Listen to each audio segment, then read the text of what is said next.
ಕಾರ್ಯಕ್ರಮಕ್ಕೆ ಗೌರವಪೂರ್ವಕವಾಗಿ ಸ್ವಾಗತಿಸ್ತಾ ಇದ್ದೇನೆ. ಶ್ರೀ ಎನ್.ಜಿ. ಭಟ್ ಕಾರ್ಯದರ್ಶಿಗಳು, ರೋಟರಿ ಕ್ಲಬ್ ಸಿದ್ದಾಪುರ ಹೊಸಂಗಡಿ, ಇವರನ್ನು ಕೂಡ ಕಾರ್ಯಕ್ರಮಕ್ಕೆ ಗೌರವಪೂರ್ವಕವಾಗಿ ಸ್ವಾಗತಿಸ್ತಿದ್ದೇನೆ. ಈ ಕಾರ್ಯಕ್ರಮದ ಆಯೋಜಕರಾದಂತಹ ಸರ್ಕಾರಿ ಪ್ರಥಮ ದರ್ಜೆ ಕಾಲೇಜು ಭಟ್ಕಳ NSS ವಿಭಾಗದ ಸಂಚಾಲಕರಾದಂತಹ ಶ್ರೀಮತಿ ವೈಶಾಲಿ GR ಇವರನ್ನು ಕೂಡ ಕಾರ್ಯಕ್ರಮಕ್ಕೆ ಪ್ರೀತಿಪೂರ್ವಕವಾಗಿ ಸ್ವಾಗತಿಸ್ತಾ ಇದ್ದೇನೆ. ಹಾಗೆ ಈ ಕಾರ್ಯಕ್ರಮದಲ್ಲಿ ಬಹಳಷ್ಟು ಜನ ನನಗೆ ಪರಿಚಯ ಇಲ್ಲದೆ ಇರೋರು ಇದೀರಾ, ಹಾಗಾಗಿ ಪ್ರತಿಯೊಬ್ಬರ ಹೆಸರನ್ನ ತಗೊಳ್ತಾ ಇಲ್ಲ. ಬಟ್ ಪ್ರತಿಯೊಬ್ಬರಿಗೂ ಕೂಡ ನಾನು ಈ ಕಾರ್ಯಕ್ರಮಕ್ಕೆ ಪ್ರೀತಿ ಮತ್ತೆ ಗೌರವಗಳಿಂದ ಸ್ವಾಗತಿಸುತ್ತಾ ನನ್ನ ಈ ಸ್ವಾಗತ ಮಾತುಗಳನ್ನು ಮುಗಿಸುತ್ತಾ ಈ ಸಭೆಗೆ ಗೋಪಾಲ್ ಸರ್ ಅವರನ್ನ ಮಾತಾಡ್ಬೇಕಾಗಿ ಕೇಳ್ಕೊಳ್ತಾ ಇದ್ದೇನೆ. ಸರ್, ನಿಮ್ಮ ಮಾತುಗಳಿಗಾಗಿ ಸರ್. ಅನಂತ ಧನ್ಯವಾದಗಳು. ನಮ್ಮ ಈ ಕಾರ್ಯಕ್ರಮಕ್ಕೆ ಬಂಟ್ವಾಳ ಕಾಲೇಜು ಮತ್ತು ನಡುವಿನಂತ ಈ ಕಾರ್ಯಕ್ರಮಕ್ಕೆ ಕುಸುಮಕ್ಕ, thank you very much for coming. Thank you very much. ಅವನಿಗೆ ಮೇರೆಗೆ ಕುಸುಮಕ್ಕ ಕೂಡ ಇಲ್ಲಿ ಬಂದಿದ್ದಾರೆ. Thank you very much. ಎಲ್ರಿಗೂ ಮತ್ತೊಮ್ಮೆ ಧನ್ಯವಾದಗಳು. ಇದು 2ನೇ ಸಾರಿ ಪ್ರಾಯಶಃ ನಾನು ತಮ್ಮ ಎದುರಿಗೆ ಬರ್ತಾ ಇರೋದು. ಯಾಕಂದ್ರೆ 2 ವರ್ಷ ಹಿಂದೆನೋ ವೈಶಾಲಿ ಅವರು ಕರೆದಿದ್ರು ಒಂದ್ಸರಿ, ಆಗ ಸಹ ಒಂದು ಗಂಟೆನೋ ಪ್ರೋಗ್ರಾಮ್ ನಡೆದಿತ್ತು. ಈಗ ಮಳೆ ಬೇರೆ, ಇಲ್ಲಿ ಮಳೆ ಬೇರೆ ಇದೆ, ಆದ್ರಿಂದ ಮಧ್ಯೆ ಮಧ್ಯೆ ಡಿಸ್ಟರ್ಬೆನ್ಸ್ ಆಗ್ಬೋದೇನೋ ಗೊತ್ತಿಲ್ಲ. ಎನಿಯೋ, ಈಗ ಮೇಡಮ್ ನೀವು ಹೇಳಿದಾಗೆ ಈಗಲೇ 3:15 ಆಗ್ಬಿಟ್ಟಿದೆ. ಸೊ ನಾನು ಒಂದು 10 ನಿಮಿಷ ಮಾತನಾಡಿ ಮತ್ತೆ ಯಾರಾದ್ರೂ ಕ್ವಶನ್ ಕೇಳೋರಿದ್ರೆ ಕೇಳ್ಬೋದಲ್ವಾ? ಹಾಗೆ ಮಾಡೋಣ. ಸಾಮಾನ್ಯವಾಗಿ ಇವತ್ತು ಬೆಳಿಗ್ಗೆ ಸಹ ಒಂದು ಪ್ರೋಗ್ರಾಮ್ ಇತ್ತು ನಮ್ಗೆ. ಕಣಚೂರು ನಿಮ್ಗೆ ಗೊತ್ತಿರ್ಬೋದು, ಕಣಚೂರು ಹಾಸ್ಪಿಟಲ್ ನಲ್ಲಿ ಫೆಸಿಲಿಟಿ ಕರೆದಿದ್ರು. ಅಲ್ಲಿ ಸಹ ಅದೇ ಹೇಳ್ತಾ ಇದ್ದೆ ನಾನು. ಆಕ್ಚುಲಿ ಯುದ್ಧ ಆದಂತಹ ಸನ್ನಿವೇಶಗಳು ನಮ್ಮ ಇಂಥ ದೊಡ್ಡ ದೇಶಕ್ಕೆ ತುಂಬಾ ಕಡಿಮೆ, ಇನ್ನು ಬರುವುದು ಇನ್ನು ಕಡಿಮೆಯೇ ಅಂತ ಎಣಿಸ್ಕೊಳ್ಬಹುದು ನಂಗೆ. ಯಾಕಂತ ಹೇಳಿದ್ರೆ ಇಂತಹ ಯುದ್ಧಗಳಿಂದ ಎಷ್ಟು ಅನಾಹುತ ಆಗುತ್ತೆ, ದೇಶಕ್ಕೆ ಎಷ್ಟು ಹೊಡೆತ ಬೀಳುತ್ತೆ. ಸಾಮಾನ್ಯವಾಗಿ ನಿಜವಾಗಿ ಹೇಳುವುದಾದ್ರೆ ಯುದ್ಧ ಆದಂತಹ ದೊಡ್ಡ ದೊಡ್ಡ ಅನಾಹುತಗಳು ಸೃಷ್ಟಿಯಾದಾಗಲೆಲ್ಲ ನಮ್ಮ ದೇಶಗಳು, ಯಾವುದೇ ದೇಶ ಆಗ್ಲಿ, ಯುದ್ಧಕ್ಕೆ ಇರುವಂತದ್ದು ಅದು 10 ವರ್ಷ 15 ವರ್ಷ ಹಿಂದಕ್ಕೆ ಹೋಗುವ ಸಾಧ್ಯತೆ ಇರ್ತದೆ ಆರ್ಥಿಕವಾಗಿ, ಯಾಕಂದ್ರೆ ಎಲ್ಲಾ ರೀತಿಯಿಂದಲೂ. ಆದ್ರೆ ಈ ಸಾರಿಯ ಯುದ್ಧದಲ್ಲಿ ನನಗೆ ತುಂಬಾ ಖುಷಿ ಕೊಟ್ಟ ವಿಚಾರ ಅಂತ ಹೇಳಿದ್ರೆ, ನಾನು ಕಾರ್ಗಿಲ್ ಬಗ್ಗೆ ತಾವೆಲ್ಲರೂ ಓದ್ದರಿಂದ ಒಂದ್ ಸಣ್ಣ 3 ಅಥವಾ 4 ನಿಮಿಷದಲ್ಲಿ ಆ ಕಾರ್ಗಿಲ್ನ ಯುದ್ಧದ ವಿವರಣೆಯನ್ನ ಹೇಳ್ತೀನಿ. ಬಟ್ ಅದ ನಂತರ ನಾವೇನ್ ಮಾಡೋಣ ಅಂದ್ರೆ, ಯುದ್ಧ ಆದ ನಂತರ ನಮ್ಮ ಭಾರತ ದೇಶದಲ್ಲಿ, ನಮ್ಮ ಹೆಮ್ಮೆಯ ದೇಶದಲ್ಲಿ ಏನೆಲ್ಲ ಬದಲಾವಣೆ ಆಯ್ತು ಆ ಯುದ್ಧದಿಂದಾಗಿ. ಅದಕ್ಕಿಂತ ಮೊದಲು ಒಂದು ಸಣ್ಣ ಕಥೆ ಹೇಳ್ತೀನಿ ತಮ್ಗೆ, ಯಾಕೆ ಅಂತ ನಿಮಗೆ ನಂತರ ಗೊತ್ತಾಗುತ್ತೆ. ಒಬ್ಬ ದರೋಡೆಕೋರ ಮತ್ತೆ ಕಳ್ಳ. ದರೋಡೆಕೋರ ಒಬ್ಬ ರಾಜನ ಒಂದು ದೊಡ್ಡ ಸ್ಥಾನದಲ್ಲಿ ಹೋಗಿ, ನಾನು ದರೋಡೆ ಮಾಡ್ಬೇಕು, ನಾನು ಜೀವಂತ ಒಂದು ದೊಡ್ಡ ದರೋಡೆ ಮಾಡ್ಬಿಟ್ರೆ ಮತ್ತೆ ಆರಾಮಾಗಿರ್ಬೋದು ನಾನು ಅಂತ ಎಣಿಸ್ಕೊಂಡಂತೆ. ಒಬ್ಬ ಡೊಂಬರಾಟದವನನ್ನ ತಗೊಂಡ. ಡೊಂಬರಾಟದವನ ಹೇಗೆಂದ್ರೆ, ಅವನು ಡೊಂಬರಾಟದವನು ತುಂಬಾ ಹೈಟ್, ಅತ್ಯಂತ ಜಾಸ್ತಿ ಜಂಪ್ ಮಾಡ್ತಾ ಇದ್ದ. ಜಂಪ್ ಮಾಡ್ತಾ ಇದ್ದ. ಆದ್ರೆ ನೀವು ಕೋಟೆ ಕೊತ್ತಲೆಗಳಲ್ಲಿ ಮೇಲ್ಗಡೆಯಿಂದ ಹೋಗ್ಬೇಕಲ್ಲ, ಅದಕ್ಕೆ ಕಷ್ಟ ಆಗುತ್ತೆ ಇವನಿಗೆ. ಅದಕ್ಕೆ ಈ ಕಳ್ಳ ಏನ್ ಮಾಡ್ತಾರಂದ್ರೆ, ದರೋಡೆಕೋರ ಕಳ್ಳ ಅವನೇನ್ ಮಾಡ್ತಾನಂದ್ರೆ, ಅವನನ್ನ ಆ ದೊಂಬರಾಟದವನನ್ನ ಜೊತೆಗೆ ತಕೊಂಡ್ ಬಿಡ್ತಾರೆ. ಸೊ ದೊಂಬರಾಟದವನ್ನ ತಕೊಂಡ್ರು, ಅವ್ರು ನಿರ್ದಿಷ್ಟ ದಿನದಲ್ಲಿ ಇದು ಕಳ್ಳತನ ಮಾಡ್ಬೇಕು ಅಂತ ಫಿಕ್ಸ್ ಮಾಡ್ಬಿಡ್ತಾರೆ. ಆಮೇಲೆ ಇದ್ರ ಹತ್ರ, ಕೋಟೆ ಹತ್ರ ಹೋಗ್ತಾರೆ. ಕೋಟೆ ಕೊತ್ತಲದಲ್ಲಿ ಯಾವ ಕಡೆ ಯಾವ ರೀತಿ ಮಾಡ್ಬೇಕಂತ ಮೊದಲೇ ಹೇಳಿದಾನೆ ಇವನು. ಜಂಪ್ ಮಾಡಿ, ಹೈಟ್ ಜಂಪ್ ಮಾಡಿ ಅವನ್ ಕೋಟೆಯ ಬುರುಜ ಮೇಲ್ಗಡೆಯಿಂದ ಆ ಕಡೆ ಹೋಗಿ ಬಾಗಿಲು ತೆಗಿತಾನೆ. ಕಳ್ಳ ಒಳಗಡೆ ಹೋಗಿ ಕಳ್ಳತನ ಮಾಡ್ಬೇಕು ಅಂತ ಆಗ್ಬಿಡುತ್ತೆ. ಬಟ್ ಅನ್ಫಾರ್ಚುನೇಟ್ಲಿ ಏನಾಗುತ್ತೆ ಅಂದ್ರೆ, ಅವನು ಇನ್ನೇನು ಜಂಪ್ ಮಾಡು ಅಂತ ಕಳ್ಳ ಹೇಳ್ತಾನೆ. ಅವ್ನು ಹೇಳ್ತಾನೆ, ನನಗೆ ಆ ದೊಂಬರಾಟದವ್ರು ನೀವು ನೋಡಿರ್ಬೋದಲ್ವಾ, ದೊಂಬರಾಟದವ್ರು ಕೆಲಸ ಮಾಡ್ಬೇಕಾದ್ರೆ ಅವ್ರ ಹತ್ರ ಒಂದು ಡೋಲ್ ಇರ್ತದೆ ತುಂಬಾ. ಆ ಡೋಲನ್ನ ಬಡದ್ರೆ ಮಾತ್ರ ನಾನು ಮೇಲೆ ಹತ್ತೇನೆ. ಡೋಲ್ ಎಷ್ಟು ಜಾಸ್ತಿ ನೀನು ಬಡಿತೀಯೋ ಅಷ್ಟೇ ಎತ್ತರಕ್ಕೆ ನಾನು ಹತ್ಕೊಂಡು ಹೋಗ್ಲಿಕ್ಕೆ ಆಗುತ್ತೆ ನಂಗೆ. ಡೋಲ್ ಇಲ್ದಿದ್ರೆ ಜಂಪ್ ಮಾಡ್ಲಿಕ್ಕೆ ಆಗುದಿಲ್ಲ ಅಂತ ಹೇಳಿದಂತೆ. ಸೊ ಇದು ಏನಾಯ್ತು ಅಂತ, ಯಾಕೆ ನೀನು ಇದನ್ನ ಹೇಳ್ತಾ ಇದ್ದೀನಿ ಅಂತ ಹೇಳಿದ್ರೆ, ಸಾಮಾನ್ಯವಾಗಿ ಏನಾಗುತ್ತೆ ಅಂದ್ರೆ, ನಮ್ಮಲ್ಲಿ ನಮ್ಮ ಇಂಥ ದೊಡ್ಡ 141 ಕೋಟಿ 142 ಕೋಟಿ ಜನ ಸಂಖ್ಯೆ ಇರುವಂತಹ ದೇಶದಲ್ಲಿ ಸಾಮಾನ್ಯವಾಗಿ ನಮ್ದು ರಾಷ್ಟ್ರ ಪ್ರೇಮ, ದೇಶಭಕ್ತಿ ಇವುಗಳೆಲ್ಲವೂ ಯಾವ್ದಾದ್ರೂ ಒಂದು ಕಷ್ಟ ಕಾಲ ಸನ್ನಿಹಿತ ಆದಾಗ ಮಾತ್ರ ನೆನಪಾಗುವಂತ ವಿಷಯ ಬರ್ತದೆ. ಅದು ಹಾಗಾಗಬಾರದು ಅದು ನಿಜವಾಗಿ ಹಾಗಾಗಬಾರದು. ಯಾಕಂದ್ರೆ ಹಳೆಯ ನಾಣ್ಣುಡಿ ಇದೆ, ನಿಮ್ಗೆ ಗೊತ್ತಿರ್ಬೋದು. ದೇವರು ಮತ್ತೆ ಸೈನಿಕರನ್ನ ಯುದ್ಧ ಬಂದಾಗ ಮಾತ್ರ ನೆನಪಿಸ್ಕೊಳ್ತಾರೆ, ಅದ್ರ ಕಷ್ಟ ಬಂದಾಗ ನೆನ್ಸ್ಕೊಂಡ ಹಾಗೆ ಆಮೇಲೆ ಅವ್ರು ನೆನ್ಸ್ಕೊಳ್ಳಲ್ಲ ಅಂತ ಹೇಳ್ತಾರೆ. ಆದ್ರೆ ಹಿಂದೆ ಹಾಗೆ ಇತ್ತು. ಯಾಕಂದ್ರೆ ಹಿಂದೆ ಒಂದು 5-6 ಯುದ್ಧ ಆದ ಭಾರತೀಯ ಸೈನಿಕರು ಅಷ್ಟೇ ಪ್ರೀತಿಯಿಂದ, ಅಷ್ಟೇ ರಾಷ್ಟ್ರ ಪ್ರೇಮದಿಂದ, ದೇಶಭಕ್ತಿಯಿಂದ ತಮ್ಮನ್ನ ತಾವು ಯುದ್ಧದಲ್ಲಿ ತೊಡಗಿಸಿಕೊಂಡು ಯುದ್ಧಕ್ಕೆ ನಮ್ಮ ಭಾರತಕ್ಕೆ ತಮ್ಮಿಂದ ಆದಷ್ಟು ಸಹಾಯವನ್ನು ಅಥವಾ ಅವರ ಜಯಶೀಲರಾಗುವಷ್ಟು ಮಟ್ಟಿಗೆ ಮಾಡ್ತಾ ಇದ್ರು. ಯುದ್ಧ ಮಾಡಿ ಅದ್ರಲ್ಲ ಯಾವುದೇ ರೀತಿಯ ಕುಂದುಕೊರತೆಯನ್ನ ಅಂದ್ರೆ ತನ್ನ ಎದುರಿಗೆ ಎಣಿಸ್ಕೊಳ್ಳದೆ ಅದನ್ನ ಈಗ ನಮ್ಮ ಕಾರ್ಗಿಲ್ ಯುದ್ಧ ಸಹ ಅದೇ ರೀತಿ ಆಗಿರೋದು. ಮೇ 3ರಲ್ಲಿ ಸ್ಟಾರ್ಟ್ ಆಗಿರುವಂತಹ ಕಾರ್ಗಿಲ್ ಯುದ್ಧ 75 ದಿನಗಳ ಕಾಲ ಪಾಕಿಸ್ತಾನದ ಜೊತೆಗೆ ಹೋರಾಡಿ. ಯಾಕಂದ್ರೆ ನಮ್ಮ ಕುಂದಾಪುರ ಬದಿದು ಅಥವಾ ನಮ್ಮ ಸಿದ್ದಾಪುರ ಬದಿಯ ಗುಡ್ಡ ಅಲ್ಲ, ಅದಾದ್ರೂ ಒಂದು 5,000 10,000 5,000 ಮ್ಯಾಕ್ಸಿಮಮ್ 5,000 ಅಡಿ ಇದ್ರು ದೊಡ್ಡದು. ಇದು 15-20 ಅಡಿಗಳ ಎತ್ತರದಲ್ಲಿರುವಂತಹ ಬೆಟ್ಟದ ಮೇಲೆ ನಮ್ಮನೆ ನಿಮ್ಗೆ ಗೊತ್ತಿರ್ಬೇಕು. ಈ ಜೂನ್ ನಲ್ಲಿ ನೀವು ಹೋದ್ರೆ, ಹೋದ್ರೆ ಸಹ ಅದು -4ರಿಂದ -10 ಡಿಗ್ರಿ ಸೆಂಟಿಗ್ರೇಡ್ ಮೈನಸ್ ನಲ್ಲಿ ಇರ್ತದೆ. ನಮ್ಮನೆ ಫ್ರಿಡ್ಜ್ ಇರ್ತಲ್ಲ, ಅದ್ರ ಒಳಗಡೆ ನೀವು ಫ್ರೀಜರ್ ಅಂತ ಇರುತ್ತೆ, ಆ ಜಾಗದಲ್ಲಿ ಕೈ ಹಾಕಿದ್ರೆ ಗೊತ್ತಾಗುತ್ತೆ ಎಷ್ಟು ಕೋಲ್ಡ್ ಇರುತ್ತೆ ಅಂತ. ಅದು ಮಿನಿಮಮ್. ಅದು ಅಷ್ಟು ಎತ್ತರದಲ್ಲಿ ಎತ್ತರದ ಗುಡ್ಡಗಳನ್ನ ಯಾವುದೇ ರೀತಿಯಿಂದ ಗಾಡಿ ಗೀಡಿ ಏನು ಇಲ್ಲದೆ ಕೆಲವೊಮ್ಮೆ ರಾತ್ರಿಗಳಲ್ಲಿ ಟ್ರೆಕ್ ಹೋಗ್ಬೇಕಾದ್ರೂ ಕೂಡ ಡ್ರೈವರ್ ಎಲ್ಲಾದ್ರೂ ಲೈಟ್ ಆನ್ ಮಾಡಿ ಹೆಡ್ ಲೈಟ್ ಆನ್ ಮಾಡಿದ್ರೆ ಅಲ್ಲಿಂದ ನೇರವಾಗಿ ಡ್ರೈವರ್ನ ಹಣೆ ಮೇಲೆ ಗುಂಡು ಬೀಳುವಂತ ಪರಿಸ್ಥಿತಿ ಇದೆ ಅಲ್ಲಿ. ಅಷ್ಟು ಈಗ ಸೊಫಿಸ್ಟಿಕೇಟೆಡ್ ಇನ್ಸ್ಟ್ರೂಮೆಂಟ್ಸ್ ಅವುಗಳಲ್ಲಿ ಬಂದ್ಬಿಟ್ಟಿದೆ ಪಾಕಿಸ್ತಾನ. ಆ ಬೆಟ್ಟ ಗುಡ್ಡಗಳಲ್ಲಿ ಯುದ್ಧ ಮಾಡುದಂದ್ರೆ ಇಡೀ ಪ್ರಪಂಚದಲ್ಲೇ ಅತ್ಯಂತ ಹೈಯೆಸ್ಟ್ ಇರುವಂತಹ ರಣರಂಗ ಅಂತ ಫೇಮಸ್ ಆಗ್ಬಿಟ್ಟಿದೆ. ಕೆಲವೊಂದು ನಮ್ಮಲ್ಲಂತೂ ಅನ್ಫಾರ್ಚುನೇಟ್ಲಿ ಅದು ಬಂದಿಲ್ಲ. ಕೆಲವೊಂದು ಕಾಲೇಜುಗಳಲ್ಲಿ ಫಾರಿನ್ ಕಾಲೇಜುಗಳಲ್ಲಿ ಈ ಭಾರತದ ಮತ್ತು ಪಾಕಿಸ್ತಾನದ ಕಾರ್ಗಿಲ್ ಯುದ್ಧದ ಬಗೆಗಿನ ಪಾಠಗಳನ್ನ ಅವರಿಗೆ ಹೇಳಿಕೊಡ್ತಾ ಇದ್ದಾರೆ. ಹಾಗಿರುವಾಗ ಈ 75 ದಿನಗಳ ಯುದ್ಧದಲ್ಲಿ ನಮ್ಮ ಕದನ ಕಲಿಗಳು ಎಷ್ಟು ಜೋರಾಗಿ ಹೋರಾಡಿದ್ರು ಅಂತ ಹೇಳಿದ್ರೆ, ನಿಜವಾಗಿ ಹೇಳುದಾದ್ರೆ ಗುಂಡು ಬಂದು ಬೀಳ್ಬೇಕಾದ ಅವಶ್ಯಕತೆನೇ ಇಲ್ಲ. ಈ 18, 15, 15,000, 20,000 ಎತ್ತರಗಳನ್ನ ಬೆಟ್ಟದ ಮೇಲಿನ ಒಂದು ಕಲ್ಲು ಜಾರಿ ಬಿದ್ದರೂ ಸಹ ಇವನು ಕೆಳಗಡೆಯಿಂದ ಮೇಲೆ ಹೋಗುವವನು ಸೈನಿಕರು ಬಲಿದಾನವಾಗುವಂತ ಪದ್ಧತಿ ಇದೆ. ಹಗಲಲ್ಲಂತೂ ಮುಟ್ಲಿಕ್ಕೆ ಆಗುದಿಲ್ಲ. ಹಗಲಲ್ಲಿ ನಮ್ಮ ಇಲ್ಲಿ ತರ ಅಲ್ಲ. ಹಗಲಲ್ಲಿ ಅಂದ್ರೆ ಎಷ್ಟು ಅಕ್ಯುರೇಟ್ ಅಂದ್ರೆ 3 ಕಿಲೋಮೀಟರ್ ದೂರದಿಂದ ಕೂಡ ನೇರವಾಗಿ ಡೈರೆಕ್ಟ್ ಗುಂಡು ಹೊಡೆಯುವಂತ ಇದು ಸ್ನೈಪರ್ಸ್ ಸಹ ಅವರ ಹತ್ರ ಇರ್ತದೆ. ಅಷ್ಟು ಲೇಟೆಸ್ಟ್ ಟೆಕ್ನಾಲಜಿಯ ಉಳ್ಳಂತಹ ಆಮ್ಯುನಿಷನ್ ಪಾಕಿಸ್ತಾನದವರ ಹತ್ರ ಇದೆ.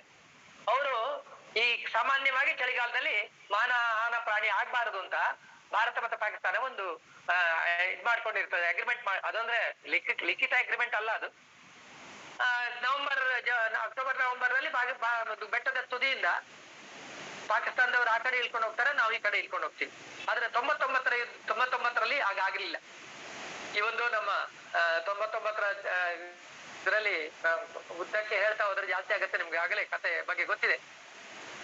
ನನ್ನ ಮುಖ್ಯ ಉದ್ದೇಶ ಏನಂತಂದ್ರೆ, ಈ ಫೈಟಿಂಗ್ ಮಾಡುವಾಗ ಅಥವಾ ಈ ಯುದ್ಧದಲ್ಲಿ ಸಮಸ್ಯೆ ಏನಾಗಿರೋದು ಅಂತ ಹೇಳಿದ್ರೆ, ಬೇರೆ ಕಡೆಯಲ್ಲಿ ಅದ್ರ ಫ್ಲಾಟ್ ಅಂದ್ರೆ ಸಮತಲವಾದ ಜಮೀನ್ ಅಂದ್ರೆ ಗಾಡಿಯಲ್ಲಿ ಬಸ್ ಅಲ್ಲಿ ಟ್ರಕ್ ನಲ್ಲಿ ಯಾವ್ದ್ರಲ್ಲಿ ಬೇಕಾದ್ರೂ ತಗೊಂಡು ಹೋಗ್ಬೋದು, ನಾವು ವೆಲ್ ಇಕ್ವಿಪ್ಡ್ ಪಾಕಿಸ್ತಾನ ಕಂಪೇರ್ ಮಾಡಿದ್ರೆ.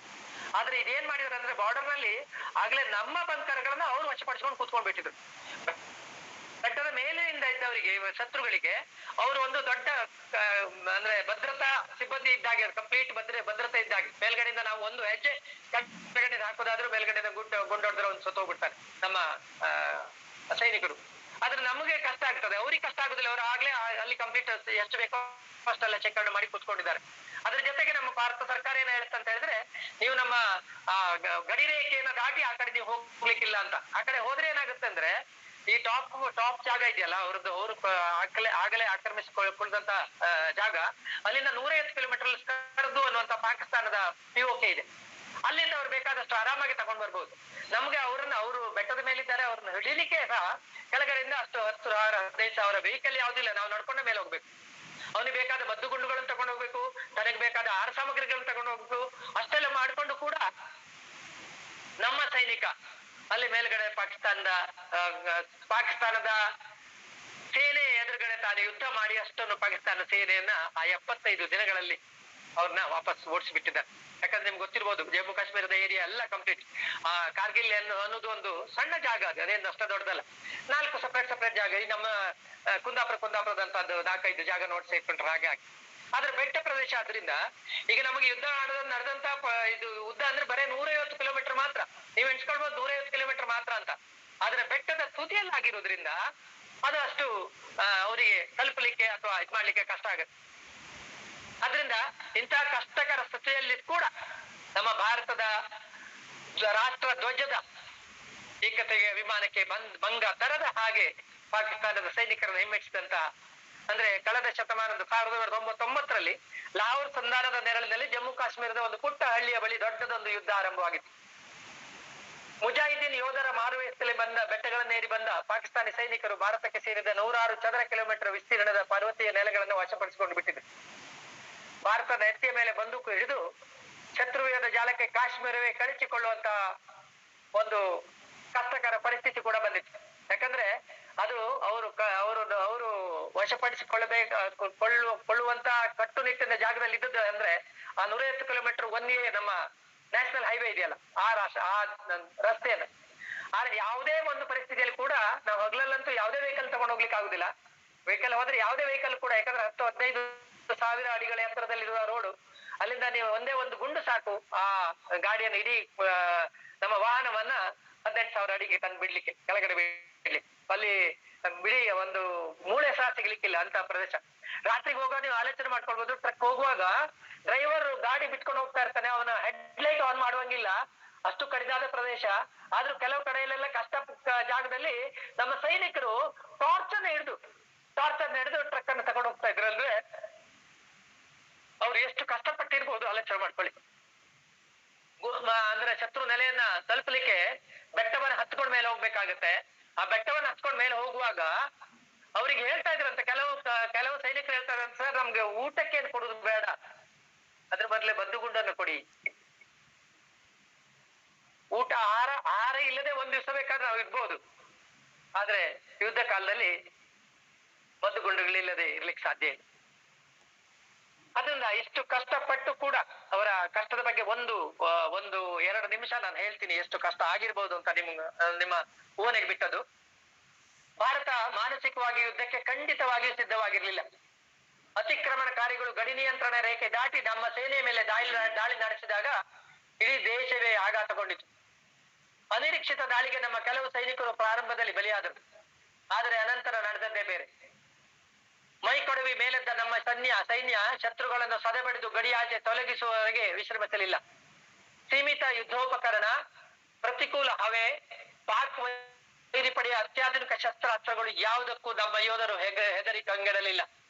ಕೊರೆಯುವ ಚಳಿಯಲ್ಲಿ 1 ಇಂಚು ಹುಲ್ಲು ಬೆಳೆಯದ ಪ್ರದೇಶದಲ್ಲಿ ಕೂಡ ನಮ್ಮ ಯೋಧರು ಅವಿರತವಾಗಿ ಶತ್ರು ಪಡೆಯ ವಿರುದ್ಧ ಸೆಣಸಿದರು. ಕೊನೆಗೂ ಜಯಲಕ್ಷ್ಮಿ ಒಲಿದದ್ದು ನಮಗೆ.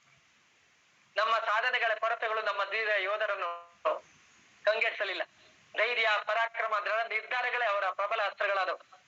ಆ ಅಸ್ತ್ರಗಳ ಮುಂದೆ ಪಾಕಿಗಳ ಬೇಲೆ ಇಲ್ಲ. ಬಹುಶಃ ಜಗತ್ತಿನಲ್ಲೇ ಇಷ್ಟೊಂದು ಕಠಿಣತಮ ಯುದ್ಧ ಆಗಿರಬಹುದು. ದುರ್ಗಮ ಪರ್ವದ ಎತ್ತರವನ್ನು ಕಷ್ಟಪಟ್ಟು ಏರಿ ಹೋರಾಡಿದ ನಮ್ಮ ಇನ್ಫೆಂಟ್ರಿಗೆ ವಿಶ್ರಾಂತಿ ಎಂಬುದೇ ಇರಲಿಲ್ಲ. ಕೆಲವು ಬಾರಿ ಇಡೀ ರಾತ್ರಿ ಯುದ್ಧ ಮಾಡಬೇಕಾಗಿ ಬಂದ್ರೆ ಕೆಲವೊಮ್ಮೆ 36 ಗಂಟೆಗಳ ಕಾಲ ಅವಿರತವಾಗಿ ಅವರು ಯುದ್ಧ ಮಾಡಿದ್ರು. ಊಟ ತಿಂಡಿಗಳ ಕತೆ ಬಿಡಿ. ಅಂತ ಕಷ್ಟಪಟ್ಟು ನಮ್ಮ ಭಾರತಕ್ಕೆ ಆ ಕಾರ್ಗಿಲ್ ಯುದ್ಧದ ವಿಜಯವನ್ನ ದೊರಕಿಸಿಕೊಂಡ ಅದರಿಂದಲೇ ನಾವು ಇವತ್ತು ಆರಾಮಾಗಿ ನಮ್ಮ ಮನೆಯಲ್ಲಿ, ನಮ್ಮ ಕೋಣೆಯಲ್ಲಿ ನಿದ್ರೆ ಮಾಡಬಹುದು. ನಾವು ಆರಾಮದಿಂದ ಇರ್ತೇವೆ. 2000 ವರ್ಷಗಳಿಂದ ಚಾಣಕ್ಯ ಹೇಳಿದಂತೆ, ಯುದ್ಧ ಅಂತ ಹೇಳಿದ್ರೆ, ಸೈನಿಕರು ಅಂತ ಹೇಳಿದ್ರೆ, ಸೈನಿಕರಿಂದ ಯಾವುದೇ ರೀತಿಯ ಬೆನಿಫಿಟ್ ಅಂತ ನೀವು ಎಣಿಸ್ಕೊಳ್ಳೋದು ಬೇಡ. ಅವರಿಂದ ಯಾವ್ದಾದ್ರು ಒಳ್ಳೆ ರೀತಿಯ ನಮಗೆ ಏನಾದ್ರೂ ಒಂದು ಉತ್ಪಾದನೆ ಮಾಡಿ ಕೊಡ್ತಾರೆ ನಮ್ಮ ದೇಶಕ್ಕೆ ಅಂತಲ್ಲ. ಆದ್ರೆ ಅವರ ದೆಸೆಯಿಂದ ಏನಾಗುತ್ತೆ ಅಂತ ಹೇಳಿದ್ರೆ, ನಾವು ನಮ್ಮ ಮನೆಯವರು, ಮಕ್ಕಳು ಆರಾಮಾಗಿ ಮಲ್ಕೊಳ್ಬಹುದು, ಆರಾಮಾಗಿ ನಮ್ಮ ಸ್ವಾತಂತ್ರ್ಯ ಜೀವನವನ್ನ ಅನುಭವಿಸಬಹುದು ಅಂತ ಹೇಳ್ತಾರೆ.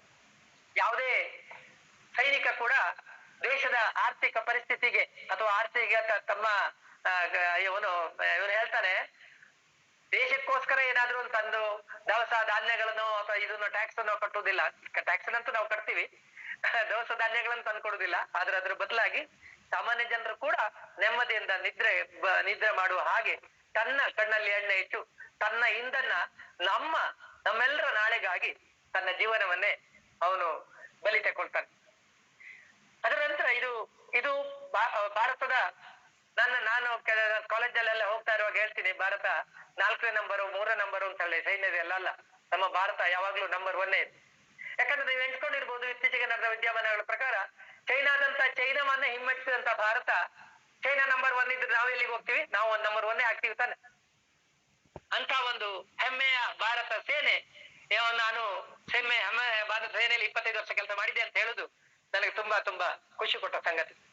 ಇನ್ನು ಕೆಲವೊಂದು ವಿಷಯಗಳನ್ನ ನಾನು ಹೇಳ್ಬೇಕಾಗುತ್ತೆ ಸೈನಿಕನಾಗಿ, ಅದು ನನ್ನ ಕರ್ತವ್ಯ ಕೂಡ. ಯಾಕಂತ ಹೇಳಿದ್ರೆ ಈಗ ನೋಡಿ, ಯುದ್ಧ ಬಂತು. ನಾನು ಈಗಾಗಲೇ ನಿಮ್ಗೊಂದು ಕಥೆ ಹೇಳಿದ್ದೆ. ಕಥೆಯ ಮುಖ್ಯ ಉದ್ದೇಶ ಅದೇ ನನ್ಗೆ. ಯಾಕಂದ್ರೆ ನಮ್ಮಲ್ಲಿ ಒಂದು ರಾಷ್ಟ್ರ ಪ್ರೇಮ, ದೇಶಭಕ್ತಿ ಉಕ್ಕೇರ್ಬೇಕಾದ್ರೆ ಅಂತದ್ದು ಏನಾದ್ರೂ ಒಂದು ಕಷ್ಟ ಪರಿಸ್ಥಿತಿ ಆಗ್ಲೇಬೇಕು. ಆ ಕಷ್ಟ ಪರಿಸ್ಥಿತಿ ಆಗದಿದ್ರೆ ಆಗಲ್ಲ. ಈಗ ನಾವು 2019 ಇಸ್ವಿದ್ದು ತಕೊಳ್ಳೋಣ. 19 ಇಸ್ವಿಯಲ್ಲಿ ಕೋವಿಡ್ ಬಂದಾಗ ನೀವು ಆಲೋಚನೆ ಮಾಡಿ, ನರ್ಸಿಂಗ್ ಅಂಡ್ ಡಾಕ್ಟರ್ ಅಂದ್ರೆ ವೈದ್ಯಕೀಯ ಪೂರ್ತಿ ಫೀಲ್ಡ್, ನರ್ಸಿಂಗ್ ಫೀಲ್ಡ್ ನಮ್ಗೆ ಎಷ್ಟು ಹೆಲ್ಪ್ ಮಾಡಿತ್ತು ಅಂತ ನೀವು ಆಲೋಚನೆ ಮಾಡ್ಕೊಳ್ಳಿ. ಸೈನಿಕರು ಮಾತ್ರ ಅಲ್ಲ, ಅವರು ಕೂಡ ಒಂದು ಪಾರ್ಟ್ ಆಫ್ ದಿಸ್ ಸೈನ್ಯ ಅಂತ, ನಮ್ಮ ಆರ್ಮಿಯ ಒಂದು ಪಾರ್ಟ್ ಅವರು.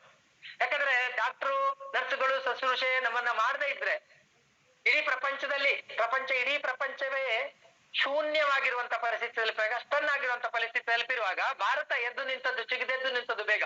ಅದಕ್ಕೆ ಕಾರಣ ಅವ್ರು ಹೇಳ್ತಾರೆ, ನಾವು ಕಷ್ಟ ಸಹಿಸ್ತು ನಮ್ಮ ಜೀವನದಲ್ಲಿ ಕಷ್ಟಗಳ ಪರಂಪರೆ ಬಂದಾಗ ಮಾತ್ರ ನಾವು ಯಾವುದೇ ಒಂದು ಕಷ್ಟಕರ ಸನ್ನಿವೇಶಗಳಲ್ಲಿ ಸಹ ನಾವು ಅದರಿಂದ ಹೊರಗಡೆ ಬರಬಹುದು ಅಂತ. ಎರಡನೇದು ಪೊಲೀಸು ಕೂಡ ಹಾಗೆ ಶಾಂತಿ ಸುವ್ಯವಸ್ಥೆ ಕಾಪಾಡಲಿ. ಯಾಕಂದ್ರೆ ಈ ಕೋವಿಡ್ ಬಂದಾಗ ಅದೊಂದು ಹೊಸ ವೈರಿ. ಆ ವೈರಿ ಯಾವ ರೀತಿಯಲ್ಲಿ ಬರ್ತಾನೆ, ಯಾವ ರೀತಿ ನಮ್ಮನ್ನ ಎಫೆಕ್ಟ್ ಮಾಡ್ತಾನೆ ಯಾರಿಗೂ ಗೊತ್ತಿಲ್ಲ. ಒಂದು ಸಾಮಾನ್ಯ ಬೇರೆ ಯುದ್ಧಗಳಿಗಾದ್ರೆ, ಬೇರೆ ಯಾವ್ದಾದ್ರು ರೋಗಗಳಿಗಾದ್ರೆ ಡಾಕ್ಟರ್ ಹತ್ರ ಆಗ್ಲೇ ಔಷಧ ಇದೆ ರೆಡಿಮೇಡ್. ಆದ್ರೆ ಇದಿಲ್ಲ. ಯಾವ್ದು ಔಷಧಿ ಕೊಟ್ರೆ ಏನಾಗುತ್ತೆ ಯಾರಿಗೂ ಗೊತ್ತಿಲ್ಲ. ಅಂತ ಪರಿಸ್ಥಿತಿಯಲ್ಲಿ ತಮ್ಮ ನಿದ್ದೆಯನ್ನ, ತಮ್ಮ ಪ್ರಾಣವನ್ನ ಕೆಲವಂತೂ ಬಲಿದಾನೂ ಆಗಿರ್ಬೋದು, ನಿಮ್ಗೆ ಗೊತ್ತಿರ್ಬೋದು, ಮಾಡ್ಕೊಂಡಿರೋದು ಡಾಕ್ಟರ್ ಮತ್ತು ನರ್ಸಿಂಗ್ ಇವರಿಗೂ ಕೂಡ ಹ್ಯಾಟ್ಸ್ ಆಫ್ ಕೊಡ್ತೀನಿ ಈ ಒಂದು ಕಾರ್ಯಕ್ರಮದಲ್ಲಿ. ಯಾಕಂದ್ರೆ ನಾವು ಸೈನಿಕರು ಅಂತ ಹೇಳಿದ್ರೆ ಆ ಸೈನಿಕರಲ್ಲಿ ಇವರು ಕೂಡ ಬರ್ತದೆ. ಮೂರನೇ ಸೈನಿಕರು ಅಂತ ಹೇಳಿದ್ರೆ ತಾವುಗಳು. ಇಲ್ಲಿ ನಾನು ಟೀಚರ್ ಮತ್ತು ಎಜುಕೇಶನ್ ಸಿಸ್ಟಮ್ ಬಗ್ಗೆ ಹೇಳ್ತಾ ಇದ್ದೀನಿ. ಯಾವಾಗ ಇಡೀ ಪ್ರಪಂಚವೇ ಸ್ತಬ್ಧವಾಯ್ತು, ಯಾವುದೇ ಹೊರಗಡೆ ಹೋಗುದೇ ಇಲ್ಲ, ಯಾರು ಹೊರಗಡೆ ಹೋಗ್ಲಿಕ್ಕೆ ಇಲ್ಲ ಅನ್ನುವಂತ ಪರಿಸ್ಥಿತಿ ಬಂದಾಗ ಫಸ್ಟ್ ಪೆಟ್ಟು ಬಂದದ್ದು ನಮ್ಮ ಎಜುಕೇಶನ್ ಸಿಸ್ಟಮ್ಗೆ. ಶಾಲಾ ಕಾಲೇಜುಗಳೆಲ್ಲ ಬಂದಾಗ್ಬಿಟ್ರು. ಯಾರಿಗೂ ಗೊತ್ತಿಲ್ಲ ನಾಳೆಗೆ ಏನಾಗುತ್ತೆ, ನಾಡ್ದೇನಾಗುತ್ತೆ. ಅಂತ ಪರಿಸ್ಥಿತಿಯಲ್ಲಿ ಕೂಡ ಬರೇ 5-6 ಕೆಲವು ಕಾಲೇಜಲ್ಲಿ 3-4 ತಿಂಗಳಲ್ಲೇ ತಾವು ಸನ್ನದ್ಧವಾಗಿ ರೆಡಿ ಆಗ್ಬಿಟ್ರು. ಯಾವ್ದ್ರಿಂದ? ನಮ್ಮ ಆನ್ಲೈನ್ ಕ್ಲಾಸ್ ಮಾಡ್ಲಿಕ್ಕೆ. ಇವೆಲ್ಲವೂ ಎಷ್ಟು ಖುಷಿ ಕೊಡುತ್ತೆ ಅಂತ ಹೇಳಿದ್ರೆ ನೋಡಿ, ಅದೇ ನಾನೀಗಾಗ್ಲೇ ತಮಗೆ ಹೇಳಿದ ಇದ್ರ ಪ್ರಕಾರ ಈ ಕಷ್ಟಕಾಲ ಬಂದಾಗ ಮಾತ್ರ ನಮಗೆ ಅರ್ಥ ಆಗುತ್ತೆ ನಮ್ಮ ಪರಿಸ್ಥಿತಿ ಹೇಗಾದ್ರು. ಆ ವಿಷಮತ ಪರಿಸ್ಥಿತಿಗಳಿಗೂ ನಮ್ಮನ್ನ ನಾವು ಹೊಂದ್ಕೊಳ್ಳುವಂತದ್ದು. ನಾನ್ ಕೆಲವೊಮ್ಮೆ ಕಾಲೇಜಿಗೆ ಹೋದಾಗ ಕೇಳ್ತಾರೆ, ಎಷ್ಟು ದಿವಸ ಬರೆಯಲಿದ್ರು ನೀವು ಅಂತ. 5-6 ತಿಂಗಳಷ್ಟೇ, ಆಮೇಲೆ ಮತ್ತೆ ಶಾಲೆ ಶುರುವಾಯ್ತು ಸರ್. ಏನ್ ಬೇಜಾರ? ಒಳ್ಳೇದ ಅಂತ ಕೇಳ್ತೀರಿ. ಆದ್ರೆ ಇಂಥ ವಿಷಯಗಳೆಲ್ಲ ಬಂದಾಗ, ಇಂಥ ಪರಿಸ್ಥಿತಿಗಳು ಅಥವಾ ಇಂಥ ಸಂದರ್ಭಗಳು ಅಥವಾ ಇಂಥ ಪ್ರೋಗ್ರಾಮ್ಗಳಲ್ಲಿ ನಮ್ಮ ಮಕ್ಕಳಲ್ಲಿ ಅಥವಾ ನಮ್ಮಲ್ಲಿ ನಾವು ಮೇಲೆ ಚಿಗಿದು ನಿಂತ್ಕೊಳ್ಳುವಂತಹ ಒಂದು ಹುಮ್ಮಸ್ಸು ನಮಗೆ ಕೊಡುವುದು ಇಂತಹ ಕಷ್ಟಕಾಲದ ಪರಿಸ್ಥಿತಿಗಳೇ. ಆದ್ರಿಂದ ಅದಕ್ಕೋಸ್ಕರ ನಾವು ಏನಿಲ್ಲದೆ ಭಾರತ ಹೇಗೆ ಮುನ್ನೆಚ್ಚರಿಕೊಂಡು ಇಡೀ ಭಾರತ ಏನ್ ಮಾಡುತ್ತೆ ಅಂತ ನೋಡ್ಕೊಳ್ಳುವಂತ ಪರಿಸ್ಥಿತಿಗೆ ನಾವು ಬರ್ಬೇಕಾದ್ರೆ ಈ ಕಾರಣ ಈ ಕಷ್ಟಗಳೇ. ಆದ್ರೆ ಯಾವಾಗ್ಲೂ ಬರ್ಬೇಕು ಅಂತಲ್ಲ, ಆದ್ರೆ ಇಂಥ ಕಷ್ಟಗಳು ಬಂದಾಗ್ಲೇ ನಾವೆಲ್ಲರೂ ಎಲ್ಲದನ್ನು. ಆಗ ನಾನು ಕಾರ್ಗಿಲ್ ನ ನಿರ್ವಾಹಕ ವಿಷಯ ಹೇಳ್ತಾ ಇದ್ದೆ. ಪ್ರತಿಯೊಂದು ದಿನ ಸಹ 1, 2, 3 ಗಾಡಿ ಅಂದ್ರೆ ದೊಡ್ಡ ಟ್ರಕ್ಗಳಲ್ಲಿ ನಮ್ಮ ಭಾರತ ಪ್ರತಿಯೊಂದು ತಮ್ಮ ಹೆಮ್ಮೆಯ ಸೈನಿಕರಿಗಾಗಿ ಭಾರತ ಪ್ರತಿಯೊಂದು ಪ್ರಜೆಗಳು ನೀಡ್ತಾ ಇರುವಂತಹ ಗಿಫ್ಟ್ಗಳು ಬರ್ತಾ ಇದ್ವು. ಏನೇನಿತ್ತು ಅದ್ರಲ್ಲಿ ಗೊತ್ತಾ ನಿಮ್ಗೆ? ಹೇಳಿದ್ರೆ ಹೃದಯ ತುಂಬಿ ಬರುತ್ತೆ. ಅಂತಹ ಒಂದು ತಮ್ಮೆಲ್ಲರಿಂದ ಈಗ ಈ ಕಾರ್ಯಕ್ರಮ ಇಲ್ಲಿ ನಡೆಸ್ತಾ ಇರುವ ವಿಷಯವೇ ಅದಕ್ಕೆ ಗ್ರಹವಾಗುತ್ತೆ. ಯಾಕಂದ್ರೆ ಇಂಥ ವಿಷಯಗಳು ಬಂದಾಗ ನೀವು ಅದಕ್ಕೆ ನಮ್ಮ ಇಡೀ ಭಾರತದ ಜನತೆ ಅದಕ್ಕೆ ಇದು ಕೊಡ್ತದೆ. ಅಭಿನಂದನ ಪಾಕಿಸ್ತಾನ ಹೇಳ್ಕೊಂಡು ಹೋಗ ಹನುಮಂತಪ್ಪನವರ ಕಥೆಗೆ ನನ್ನ ಟೈಮ್ ಆಗ್ಲೇ ಮುಗೀತು. ಹನುಮಂತಪ್ಪನವರ ವಿಷಯ ಬಂದಾಗ ಇಡೀ ಭಾರತ ಮಿಡಿದಂತ ಪರಿ ಇದೆಯಲ್ಲ, ಅದು ಪ್ರತಿಯೊಬ್ಬ ಸೈನಿಕನ ಎದೆಯನ್ನು ಸಹ ಗಟ್ಟಿ ಬಿಡುತ್ತೆ. ಇಂತ ನನಗೆ ತಮ್ಮ ಎದುರಿಗೆ ಮಾತುಗಾಡಲಿಕ್ಕೆ ಅವಕಾಶ ಕೊಟ್ಟಂತ ತಮ್ಮ ಈ ಬಂಟ್ವಾಳ ಕಾಲೇಜಿಗೆ ಮತ್ತೆ ರೋಟರಿ ಕ್ಲಬ್ ಅವರಿಗೆ ತುಂಬಾ ಧನ್ಯವಾದಗಳು. ತಮ್ಮ 28 ಲಕ್ಷ ಭಾರತೀಯ ಯೋಧರ ಪರವಾಗಿ ನಾನು ನಿಮ್ಗೆ ಇಂಥ ಅವಕಾಶ ಕೊಟ್ಟದಕ್ಕೆ ತಮ್ಗೆಲ್ರಿಗೂ ಮತ್ತೊಮ್ಮೆ ಧನ್ಯವಾದ ಅರ್ಪಿಸ್ತೇನೆ. ನನ್ನ ಈ ಕಾರ್ಯಕ್ರಮ ನೋಡ್ಲಿಕ್ಕೆ ಬಂದದಕ್ಕಾಗಿ ತಮ್ಗೆಲ್ರಿಗೂ ಮತ್ತೊಮ್ಮೆ thank you very very much. Madam, ದಯವಿಟ್ಟು ಪ್ರಶ್ನೆ ಕೇಳುವವರಿದ್ರೆ ದಯವಿಟ್ಟು ಕೇಳಬೇಕಾಗಿ ಕೇಳ್ಕೊಳ್ತೀನಿ.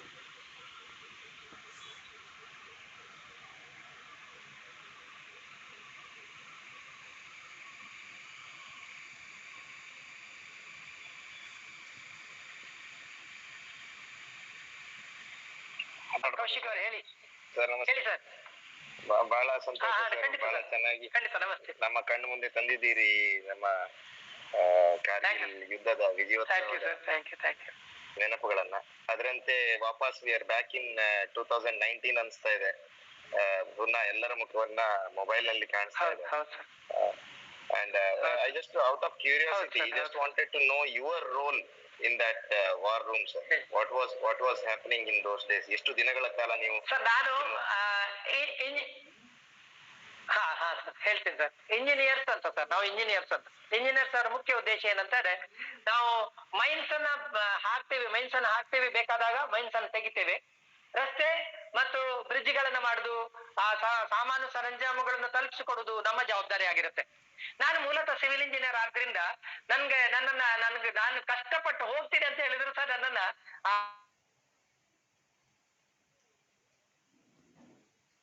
ಆಪರೇಷನ್ ನಲ್ಲಿ ತರಿಸುವಂತ ಅಥವಾ ಯಾವ್ಯಾವ ಮೆಟೀರಿಯಲ್ ಬೇಕು ಅಂತ ಪ್ಲಾನ್ ಮಾಡುವಂತ ಜವಾಬ್ದಾರಿ ನಮ್ಮ ಮೇಲಿತ್ತು. ಅದ್ರಿಂದ ಅಂತ ಜವಾಬ್ದಾರಿ ಈಗ ಬಂಕರ್ ಮಾಡ್ಬೇಕಾದ್ರೆ ಎಲ್ಲಿ ಯಾವ ಜಾಗದಲ್ಲಿ ಮಾಡ್ಬೇಕಾಗುತ್ತೆ, ಏನ್ ಸಾಮಾನು ಕಳ್ಸಿಕೊಡ್ಬೇಕು, ಅದನ್ನ ಹೇಗ್ ಮಾಡ್ಬೇಕು, ಅದ್ರೆಲ್ಲ ಉಸ್ತುವಾರಿ ನಮ್ಮ ಕಡೆ ಇರುವುದರಿಂದ ನನಗೆ ಯುದ್ಧಕ್ಕೆ ಹೋಗ್ಲಿಕ್ಕೆ ಆಗ್ಲಿಲ್ಲ. ಹಾಗೆ ಇಂಜಿನಿಯರ್ಸ್ ಹಾಗೆ ಹೋಗುದಿಲ್ಲ. ಒಂದೊಂದು ಪ್ಲಟೂನ್ ಇದ್ರೆ ಪ್ಲಟೂನಿಗೆ ಒಬ್ಬ ಇಂಜಿನಿಯರ್ಸ್ ಇರ್ತಾರೆ. ಯಾಕಂದ್ರೆ ಅವ್ರಿಗೆ ಬೇಕಾಗಿರೋದು ಮೈನ್ಸ್ ಅನ್ನು ಹಾಕೋದು, ತೆಗೆಯುದು ಮಾತ್ರ. ಆದ್ರಿಂದ ಅದು ತುಂಬಾ ಎಲ್ಲದಕ್ಕಿಂತ ಡೇಂಜರಸ್ ಕೆಲಸ. ಆದ್ರೂ ಸಹ ಆ ಕೆಲಸ ಸಹ ಅದ್ರಲ್ಲಿ ಇರುತ್ತೆ. ಪ್ಲಾನಿಂಗ್ ನಲ್ಲಿ ಇದೆ ಸರ್, ಪ್ಲಾನಿಂಗ್ ಸೆಕ್ಷನ್ ನಲ್ಲಿ ಇದೆ ನಾನು. But 24 hours on. ಹೌದು ಸರ್, ಅದಿದೆ ಸರ್, ಅದೇ ಇದೆ ಸರ್. ನಾರ್ಮಲ್ ಡ್ಯೂಟಿ ತರ ಏನು ಇಲ್ಲ. ಹೌದು ಸರ್, ನಾವು ಅದೇ ಡ್ರೆಸ್ ಅಲ್ಲೇ ಇರ್ತೀವಿ, ಯಾವಾಗ ನೋಡಿದ್ರು ಡ್ರೆಸ್ ಅಲ್ಲೇ ಇರ್ತೀವಿ. ಸೊ ಅದು ಸ್ವಲ್ಪ ಟೈಮ್ ಬಂದ್ರೆ ಬೇರೆ ಕೆಲಸ ಯಾವ್ದಾದ್ರು ಅವಶ್ಯಕತೆ ಇದ್ರೆ ಅದನ್ನ ಸಹ ಮಾಡಿ ಮನೆ ಇದ್ದಾಗೆ ಸರ್, ಮನೆಯಲ್ಲಿದ್ದಾಗೆ. ಯಾಕಂದ್ರೆ ಈ ಸೈನಿಕರು ಅಂತ ಹೇಳಿದ್ರೆ ಅವ್ರು ಪ್ರತಿಯೊಂದು ಆಟೋಮೆಟಿಕಲಿ, ಸೈನಿಕ ಅಂತ ಹೇಳಿದ್ರೆ ಎಕ್ಸರ್ವಿಸ್ ಮ್ಯಾನ್ ಅಂತ ಹೇಳಿದ್ರು ಇಲ್ಲಿ ಬಂದ ಕೂಡಲೇ ನಾವು ಆಟೋಮೆಟಿಕಲಿ ಅದು ಕನೆಕ್ಷನ್ ಆಗ್ಬಿಡುತ್ತೆ ಸರ್. ಮನೆ ಇರ್ತಾರೆ, ಇನ್ನೊಂದು ಮನೆ ಅನ್ಕೊಳ್ಳಿ, ನಾವು ಚಿಕ್ಕಂದಿಂದ ಕಲ್ತಂತ ಮನೆ ತರಾನೇ ಆಗ್ಬಿಡುತ್ತೆ. ಪ್ರತಿಯೊಬ್ಬರು ಒಂದು ಯೂನಿಟ್ ಅಂತ ಹೇಳಿದ್ರೆ ಅದು ಯೂನಿಟ್ ನಿಜವಾಗಿ ಆದ್ರೆ ಇದೇ ಬೇರೆ ಸರ್. ಅದಕ್ಕೆ ನೀವು ನೋಡಿರ್ಬೋದು, ಅಡ್ವರ್ಟೈಸ್ಮೆಂಟ್ ಬಂದಾಗ ಮಿಲಿಟರಿ ಅವರು ಹೇಳ್ತಾರೆ, ನಾರ್ಮಲಿ ಸಂಸ್ಥೆಗಳು ಗಿವ್ ಜಾಬ್ ಅಂತ ಹೇಳಿದ್ರೆ ಮಿಲಿಟರಿ ಅವರು ಹೇಳ್ತಾರೆ ವಿ ಗಿವ್ ಲೈಫ್ ಅಂತ. ಅದರಿಂದ ಜೀವನದಲ್ಲಿ ಹೇಗಿರ್ಬೇಕು ಅನ್ನೋದನ್ನ ಕಲ್ಸಿಕೊಡುವಂತಹ ಇದೆ ಸರ್. ಅದರ ಇದೇ ತಾರತಮ್ಯ ಬೇರೆ ಸರ್, ಅದರ ಎಕ್ಸ್ಪೀರಿಯನ್ಸ್ ಬೇರೆ. ಏನ್ ರೋಲ್ ಇರುತ್ತೆ ಅಂತ ತಿಳ್ಕೊಳ್ಳಿಕ್ಕೆ ಕೇಳಿದೆ. Thank you sir. ನಮ್ ಸೇಮ್ ಬಿರಾದರ್. ಹೌದು sir, Biradar. Thank you sir. ತಮ್ಮ ಕ್ಯೂರಿಯಾಸಿಟಿಗೆ ಹೇಳ್ತಾ ಇದ್ರು ಸರ್. ಬಂಕರ್ ನಲ್ಲಿ ನಾರ್ಮಲಿ ಸಾಮಾನ್ಯವಾಗಿ ಬಿಲ್ಡಿಂಗ್ ಅಂದ್ರೆ ನಾವು ಬೆಟ್ಟದ ಮೇಲೆ ಸಹ ಗ್ರೌಂಡಿನ ಮೇಲೆ ಸಹ ಮಾಡ್ಬೋದು, ಗ್ರೌಂಡಿನ ಒಳಗೆ ಸಹ ಮಾಡ್ಬೋದು. ಆ ಒಳಗೆ ಮಾಡುವುದರಲ್ಲಿ ಇರುವಾಗ ಟಾಯ್ಲೆಟ್ಗೆ ಕೂಡ ಒಂದು ಸಪರೇಟ್ ಆಗಿ ನಾನು ಡಿಸೈನ್ ಮಾಡಿ ಟಾಯ್ಲೆಟ್ ಅನ್ನು ಹೇಗೆ ಮಾಡ್ಬೋದು, ಟಾಯ್ಲೆಟ್ ಅನ್ನು ಯಾವ ರೀತಿ ಮಾಡ್ಬೋದು ಅಂತ ಹೇಳಿದೆ. ನಾವು ಡಿಸೈನ್ ಮಾಡಿ ಅವರಿಗೆ ಕೊಟ್ಟು ಪ್ಲಾನ್ ಕಳ್ಸಿಕೊಟ್ವಿ. ಅಷ್ಟೊಳಗೆ ಮೈಸೂರು ಕಡೆಯಿಂದ ಹೇಗೆ ಒಂದು ಟಾಯ್ಲೆಟ್ ಯೂನಿಟೇ ಬಂದ್ಬಿಡ್ತು. ಆ ಯೂನಿಟ್ ಅಂತ ಹೇಳಿದ್ರೆ ನೀವು ಹೊರಗಡೆ ಹೋದ್ರೆ ಅದರಲ್ಲಿ ಅದು ಡಿಸ್ಕ್ರೀಟ್ ಹ್ಯೂಮನಿಸ್ಕ್ರೀಟ್ ಇದೆಯಲ್ಲ, ಅದನ್ನ ಅದು ಪೌಡರ್ ಮಾಡಿಬಿಡುತ್ತೆ ಅಂತದ್ದು ಬಂದಿದೆ. ಈಗಂತೂ ತುಂಬಾ ಡೆವಲಪ್ ಆಗಿದೆ. ಆಗ ನಾನು 25 ವರ್ಷ ಹಿಂದಿನ ಕಥೆ ಹೇಳ್ತಾ ಇರೋದು ನಿಮ್ಗೆ. ಆದ್ರೆ ಆ ಬಂಕರ್ ನಲ್ಲಿ ಕೂಡ ಒಂದು ಟಾಯ್ಲೆಟ್, ಕೆಳಗಡೆ ಟಾಯ್ಲೆಟ್ ಮಾಡುವಂತಹ ಒಂದು ಇದು ಮಾಡಿರೋದು ಅದು ನಮ್ಮ ಹೆಚ್ಚುಗಾರಿಕೆ ಅಂತ ಹೇಳ್ಬೋದು. ಅಥವಾ ಖುಷಿ ಆಗ್ತದೆ ನಂಗೆ ಅಂತ ವಿಷಯಗಳಂತ ನಾವು ಮಾಡಿದ್ವಿ ಸಿವಿಲ್ ಇಂಜಿನಿಯರ್ ಹಾಗೆ. Thank you sir.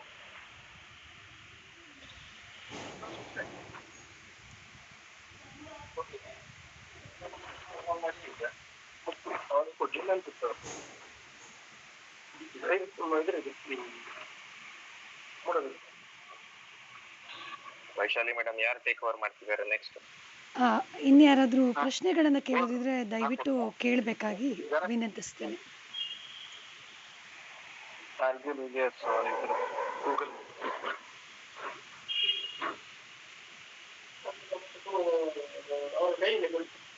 NG Bhat sir ಮಾತಾಡ್ತೀರಾ?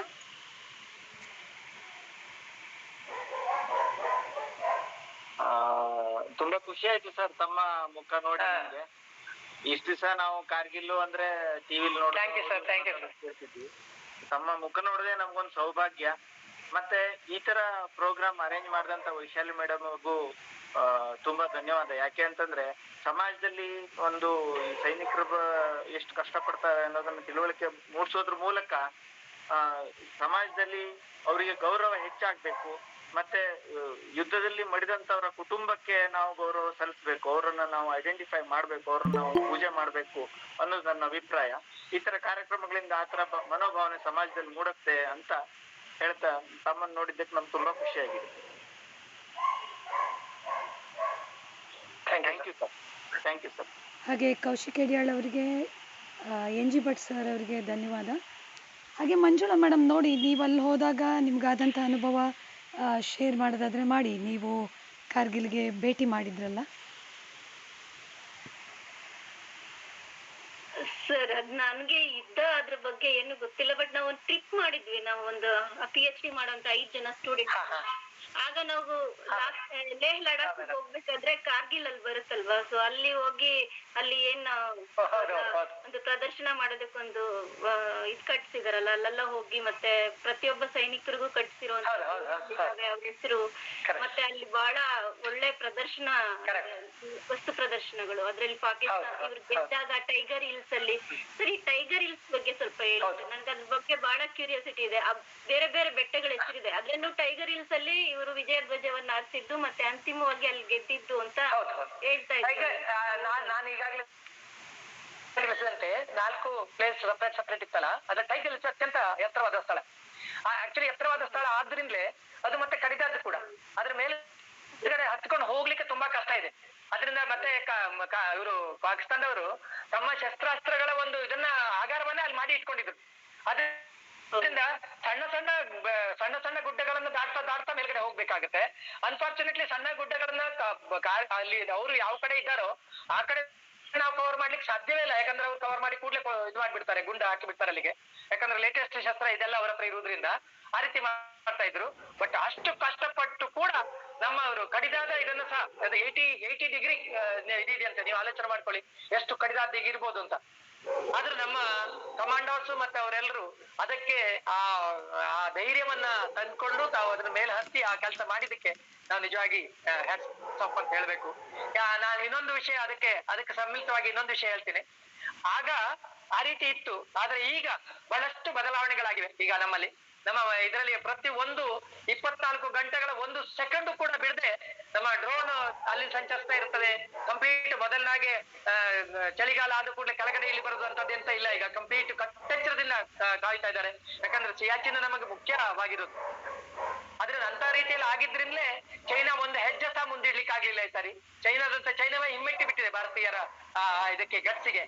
ಅದರಿಂದ ಇಂಥ ವಿಷಯಗಳನ್ನ, ಅಂದ್ರೆ ಈ ಕಾರ್ಗಿಲ್ ವಾರ್ ನಾವು 25 ವರ್ಷಗಳ ಹಿಂದಿನ ಪರಿಸ್ಥಿತಿ ಯಾವುದೂ ಈಗ ಇಲ್ಲ.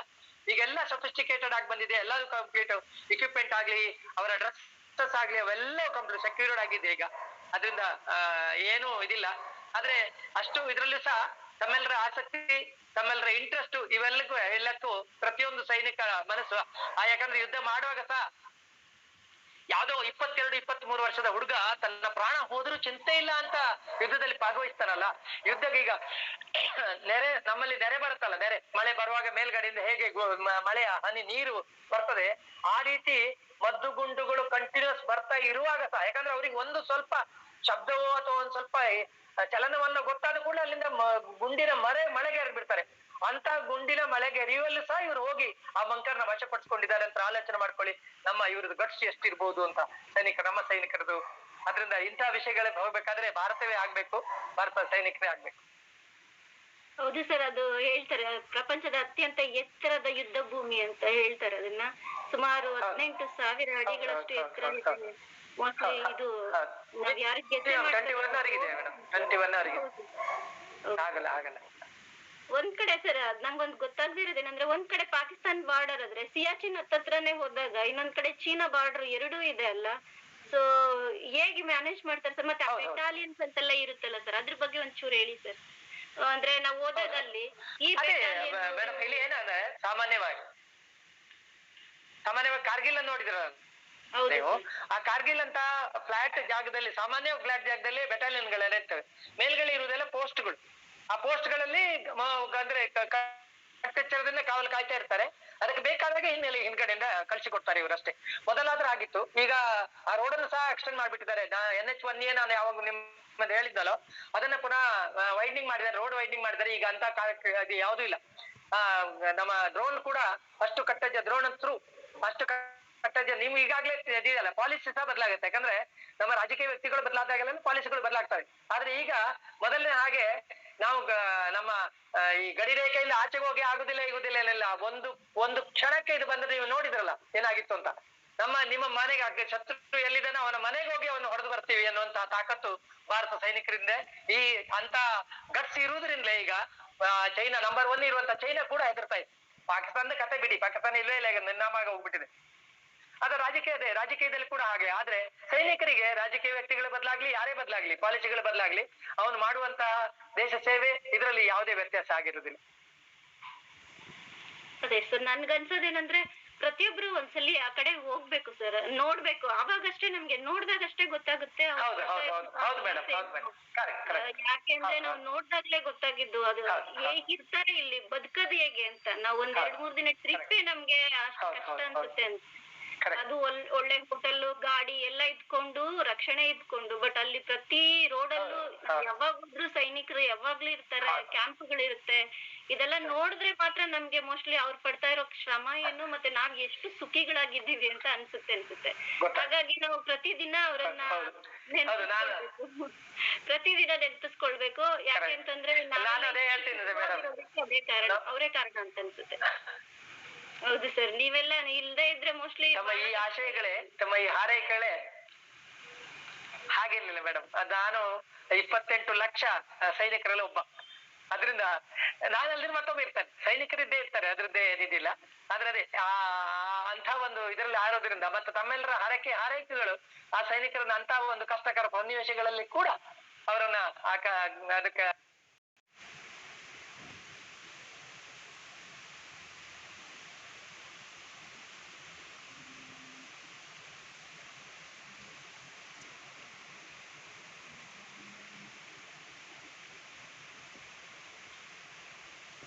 ಹೋಗ್ಬೇಕು ಸರ್. ಎಲ್ಲರಿಗೂ ಅಲ್ಲಿಗೆ ಹೋಗಿ ನೋಡ್ಬೇಕು.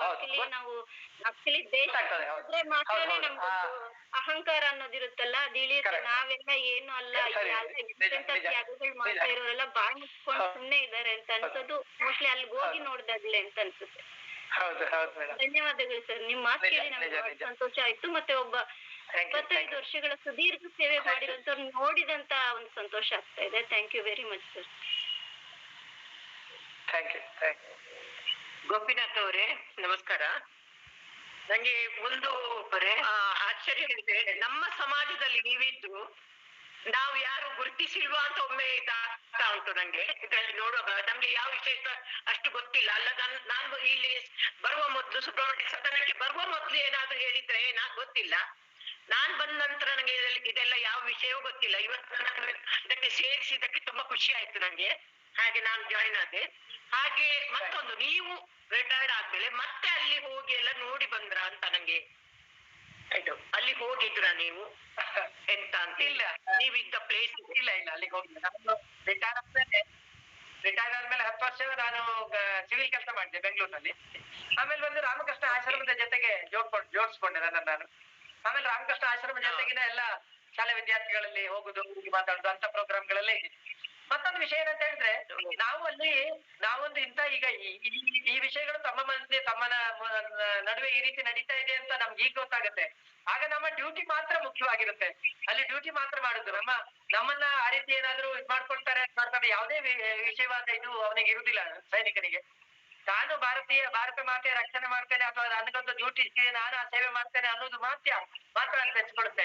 ಈಗಲೂ ಕೆಲವೊಂದು ಕಾಲೇಜಿಗೆ ಹೋದಾಗ ಅವ್ರು ಹೇಳ್ತಾರೆ, ನನ್ಗೆ ಇದು ಸಿಗ್ಲಿಲ್ಲ ಅಂತ ಹೇಳ್ತಾ ಇದ್ದಾಗ ಮನಸ್ಸಿಗೆ ಅನಿಸುತ್ತೆ ನಂಗೆ. ಯಾಕಂದ್ರೆ ಇದು ಎಲ್ಲರಿಗೂ ಸಿಗುವಂತದ್ದಲ್ಲ. ಆದ್ರೆ ತಾವು ಕೂಡ ಈಗ ನರ್ಸಿಂಗ್ ಅಂತ ಇದರಲ್ಲಿ ತುಂಬಾ ಕೆಲಸ ಮಾಡಿದ್ರು. ಆದ್ರೆ ಇದು ಒಂದು ಸಹ ಸರ್ವಿಸೇ. ನನಗೆ ಯುದ್ಧ ಅಂತ ಆಗೋದು 5 ವರ್ಷಕ್ಕೂ 10 ವರ್ಷಕ್ಕೂ ಒಂದ್ಸರಿ ಬಂದ್ರೆ, ಇಂತ ನಮ್ಮ COVID-19 ಅಂತದ್ದು ಯಾವಾಗ ಬೇಕಾದ್ರೂ ಬರ್ಬೋದು. ಆಗ ಸಾಮಾನ್ಯ ಜನರಿಗೂ ಕೂಡ ಸಹಾಯ ಮಾಡುವಂತ ಕೆಲಸ ನೀವು ಮಾಡ್ತೀರಿ. ಇದು ಸಣ್ಣದೇನಲ್ಲ. Thank you very much. Okay. ನೀವು ಸ್ಟೂಡೆಂಟಿಗೆಲ್ಲ ಎಲ್ಲ ಕಾಲೇಜಿಗೆಲ್ಲ ಹೋಗೋ ತುಂಬಾ ಒಳ್ಳೆ ಕೆಲಸ ಮಾಡ್ತಾ ಇದ್ರಿ. ಇನ್ನು ಮುಂದೆ ಮುಂದುವರಿಸಿ ಅವರಿಗೂ ಒಂದು ಪ್ರೇರಣೆ ಆಗ್ಬೋದು, ಹೋಗ್ಲಿಕ್ಕೆ, ಯುದ್ಧಕ್ಕೆ ಹೋಗುವ, ನಾವು ಸಹ ಸೇರುವ ಅಂತೇಳಿ ಕೇಳ್ಕೊಂಡು ನಿಮ್ಗೆ ತುಂಬಾ ಥ್ಯಾಂಕ್ಸ್. ಕುಸುಮ ಮೇಡಮ್ ಥ್ಯಾಂಕ್ಸ್. ಹಾಗೆಯೇ ಡಾಕ್ಟರ್ ಸಂದೀಪ್ ಶೆಟ್ಟಿಯವರು ಅಥವಾ ಡಾಕ್ಟರ್ ವಿಶ್ರಾಂತ್ ಶೆಟ್ಟಿಯವರು, ಹೀಗೆ ನಿಮ್ಮ ರೋಟ್ರಿಯವರು ಯಾರಾದರೂ ಪ್ರಶ್ನೆಗಳನ್ನು ಕೇಳದಿದ್ದರೆ ಕೇಳಿ. ಸಿದ್ದಾಪುರ ಹೊಸಂಗಡಿ ರೋಟ್ರಿಯವರು ಕೂಡ ಅಷ್ಟೇ, ಪ್ರಶ್ನೆಗಳನ್ನು ಕೇಳದಿದ್ದರೆ ದಯವಿಟ್ಟು ಕೇಳಿ. ಸಿದ್ದಾಪುರದವನು ಸರ್, ನಾನು ನನ್ನ PUC ವರೆಗೆ ಸಿದ್ದಾಪುರದಲ್ಲಿ ಆಗಿದ್ದು. ಎಲ್ಲಿ ಸರ್ ಮನೆ ಸಿದ್ದಾಪುರ? ಸಿದ್ದಾಪುರದಲ್ಲಿ ಕೆಳಪೇಟೆ ಸರ್, ಕೆಳಪೇಟೆ ನಾರಾಯಣರಾವ್ ಅಂತ ನಾನು ಮಾಸ್ಟರ್ ಅಂತ. ನನ್ನ ಬಾಲ್ಯ ಸಂಗನಾಳ ಸಿದ್ದಾಪುರದಲ್ಲೇ ಆಯ್ತು. ಸಿದ್ದಾಪುರ, ಹಾಲಾಡಿ, ಸಂಗನಾಳ, ಸಿದ್ದಾಪುರ, ಕಮಲಶಿಲೆ. ಅದರಿಂದ ನನ್ನ ಕಥೆ ಪುಸ್ತಕಗಳೆಲ್ಲ ಅದರ ವಿವರಣೆ ಜಾಸ್ತಿ ಬರುತ್ತೆ. ನಾರಾಯಣ್ ಮಾಸ್ಟರ್ ಅಂದ್ರೆ ಪಂಚೆ ನಾಗೇಂದ್ರಣ್ಣ ಇಲ್ಲ? ನಾರಾಯಣ್ ಮಾಸ್ಟರ್ ಅಂತ ಕೆಳಪೇಟೆ ನಾರಾಯಣರಾವ್ ಅಲ್ಲ, ಕೆಳಪೇಟೆ ಈ ಸುಬ್ರಹ್ಮಣ್ಯ ಜೋಶಿ ಎಲ್ಲ ಇದ್ರಲ್ಲ, ಜೋಶಿರಿದ್ರಲ್ಲ, ಹೌದು, ಅವ್ರ ಸಂಬಂಧಿ. ಊರ್ ಮನೆಯವರೇನು ಹೇಳ? ಹೌದೌದು, ಭಟ್ರು ಇದ್ರಲ್ಲ, ಭಟ್ರು ನನ್ನ ಕ್ಲಾಸ್ಮೇಟ್.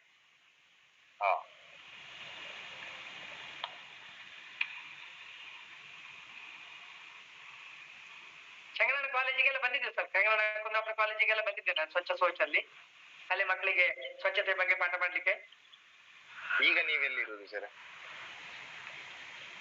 ಈಗ ನಾವು ಮಂಗಳೂರಿನಲ್ಲಿರೋದು ಸರ್, ವ್ಯಾಸನಗರದಲ್ಲಿ.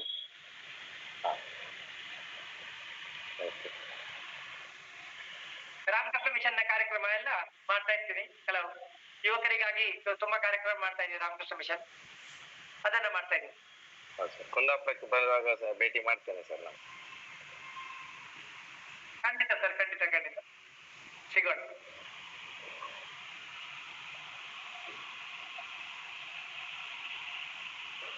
ನಮಸ್ತೆ ಸರ್. ನಮಸ್ತೆ. ನಾನು ಸಿದ್ದಾಪುರ ರೋಟರಿ ಕ್ಲಬ್ ಸೆಕ್ರೆಟರಿ ಇದ್ದಾಗ ಇದೇ ರೀತಿ ಒಂದು ಪ್ರೋಗ್ರಾಮ್ ಕೊಟ್ಟಿದ್ರಿ.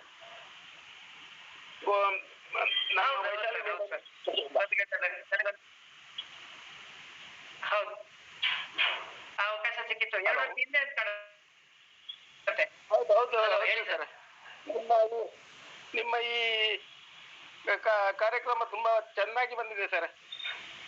ಇದೇ ರೀತಿ ಕಾರ್ಯಕ್ರಮ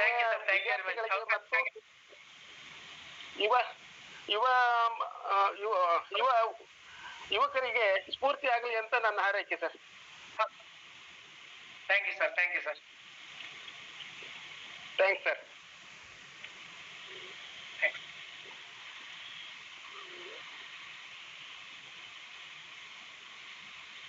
ಧನ್ಯವಾದಗಳು ಸರ್. ತುಂಬಾ ಖುಷಿ ಆಯ್ತು ಕಾರ್ಗಿಲ್ ಯುದ್ಧದ ಬಗ್ಗೆ. ಅಂತ ಒಂದು ಡಿಫಿಕಲ್ಟ್ ಟೆರೈನ್ ಅಲ್ಲಿ ನಮ್ಮ ಯೋಧರು ನಮ್ಗೆ ಎಷ್ಟು ಕಷ್ಟಪಟ್ಟು ಆ ಯುದ್ಧದಲ್ಲಿ ನಮ್ಮ ಜೀವನವನ್ನು ಪಣವಿಟ್ಟು ನಮ್ಗೆ ಗೆಲುವನ್ನು ತಂದ್ಕೊಟ್ರು. ಹಾಗೂ ಅದರಿಂದ ನಾವೆಲ್ಲರೂ ಎಷ್ಟು ಸುರಕ್ಷಿತವಾಗಿದ್ವಿ, ಅದ್ರ ಬಗ್ಗೆ ನೀವು ತುಂಬಾ ಒಳ್ಳೆ ರೀತಿಯಲ್ಲಿ ಹೇಳಿದ್ರಿ ಸರ್. ತುಂಬಾ ಒಂದು ಇನ್ಸ್ಪಿರೇಷನ್ ಕೂಡ ನಮ್ಮ ಮನ ಮುಟ್ಟುವಂತೆ ಹೇಳಿದ್ರಿ. ತುಂಬಾ ಥ್ಯಾಂಕ್ ಯು ಸರ್. ಇದೇ ರೀತಿ ಇಂತಹ ಒಂದು ಪ್ರೋಗ್ರಾಮ್ ಮಕ್ಕಳಲ್ಲೂ ಸ್ಕೂಲ್ ಎಲ್ಲ ಕಡೆ ಮಾಡಿ ಸರ್. ಹಾಗೆ ಅವರಿಗೆಲ್ಲರಿಗೂ ಒಂದು ಇನ್ಸ್ಪಿರೇಷನ್ ಸಿಗ್ತದೆ. ಹಾಗೂ ಆರ್ಮಿ ಎಸ್ ಸರ್, ಅದೇ ಆರ್ಮ್ ಫೋರ್ಸ್ ಬಗ್ಗೆ ಒಂದು ಅವೇರ್ನೆಸ್ ಕ್ರಿಯೇಟ್ ಆಗ್ತದೆ. ಅಲ್ಲಿ ಇರುವಂತ ಬೇರೆ ಪೋಸ್ಟ್ ಅದ್ರ ಬಗ್ಗೆ ವಿದ್ಯಾರ್ಥಿಗಳಿಗೆ ಒಂದು ತಿಳುವಳಿಕೆ ಸಿಗ್ತದೆ. ತುಂಬಾ ಒಳ್ಳೆ ರೀತಿಯಲ್ಲಿ ಹೇಳಿದ್ರಿ ಸರ್. Thank you.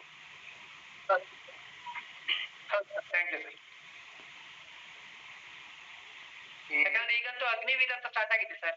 ಅಗ್ನಿವೀರ್ನ ಪ್ರಕಾರ 4 ವರ್ಷ 5 ವರ್ಷ ಕೆಲಸ ಮಾಡಿ ಮತ್ತೆ ವಾಪಸ್ ಬರ್ಬೋದು. ಈಗ ಸಾಮಾನ್ಯ ಸ್ಟೇಟ್ ಗವರ್ಮೆಂಟ್ ಕೂಡ 15% 20% ಪ್ರತಿಯೊಂದು ಇದರಲ್ಲಿ ಇಟ್ಟಿದೆ, ಸಪರೇಟ್ ಆಗಿಟ್ಟಿದೆ. So it's the best thing actually. ಹೌದು, ಅದ್ರ ಬಗ್ಗೆ ಕೂಡ ಡಿಬೇಟ್ ಎಲ್ಲ ನಡೀತಾ ಇದೆ. ತುಂಬಾ ಒಳ್ಳೆ ಸ್ಕೀಮ್ ಆಕ್ಚುಲಿ ಅದು. ಒಳ್ಳೆ ಸ್ಕೀಮ್ ಸರ್, ಒಳ್ಳೆ ಸ್ಕೀಮ್ ನಿಜವಾಗಿ.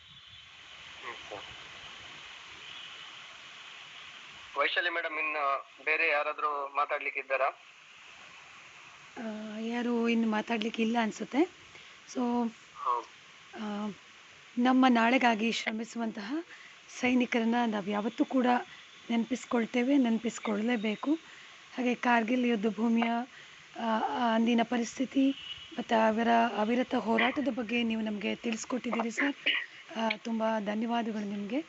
ಹಾಗೆ ಈ ಕಾರ್ಯಕ್ರಮದ ಅಧ್ಯಕ್ಷತೆಯನ್ನು ವಹಿಸಿರುವಂತಹ ಸರ್ಕಾರಿ ಪ್ರಥಮ ದರ್ಜೆ ಕಾಲೇಜು ಭಟ್ಕಳದ ಪ್ರಾಂಶುಪಾಲರಾದಂತಹ ಶ್ರೀ ನಾಗೇಶ್ ಶೆಟ್ಟಿ ಇವರು ಈ ಕಾರ್ಯಕ್ರಮದ ಕುರಿತು ಮಾತನಾಡಬೇಕಾಗಿ ಕೇಳ್ಕೊಳ್ತೇನೆ.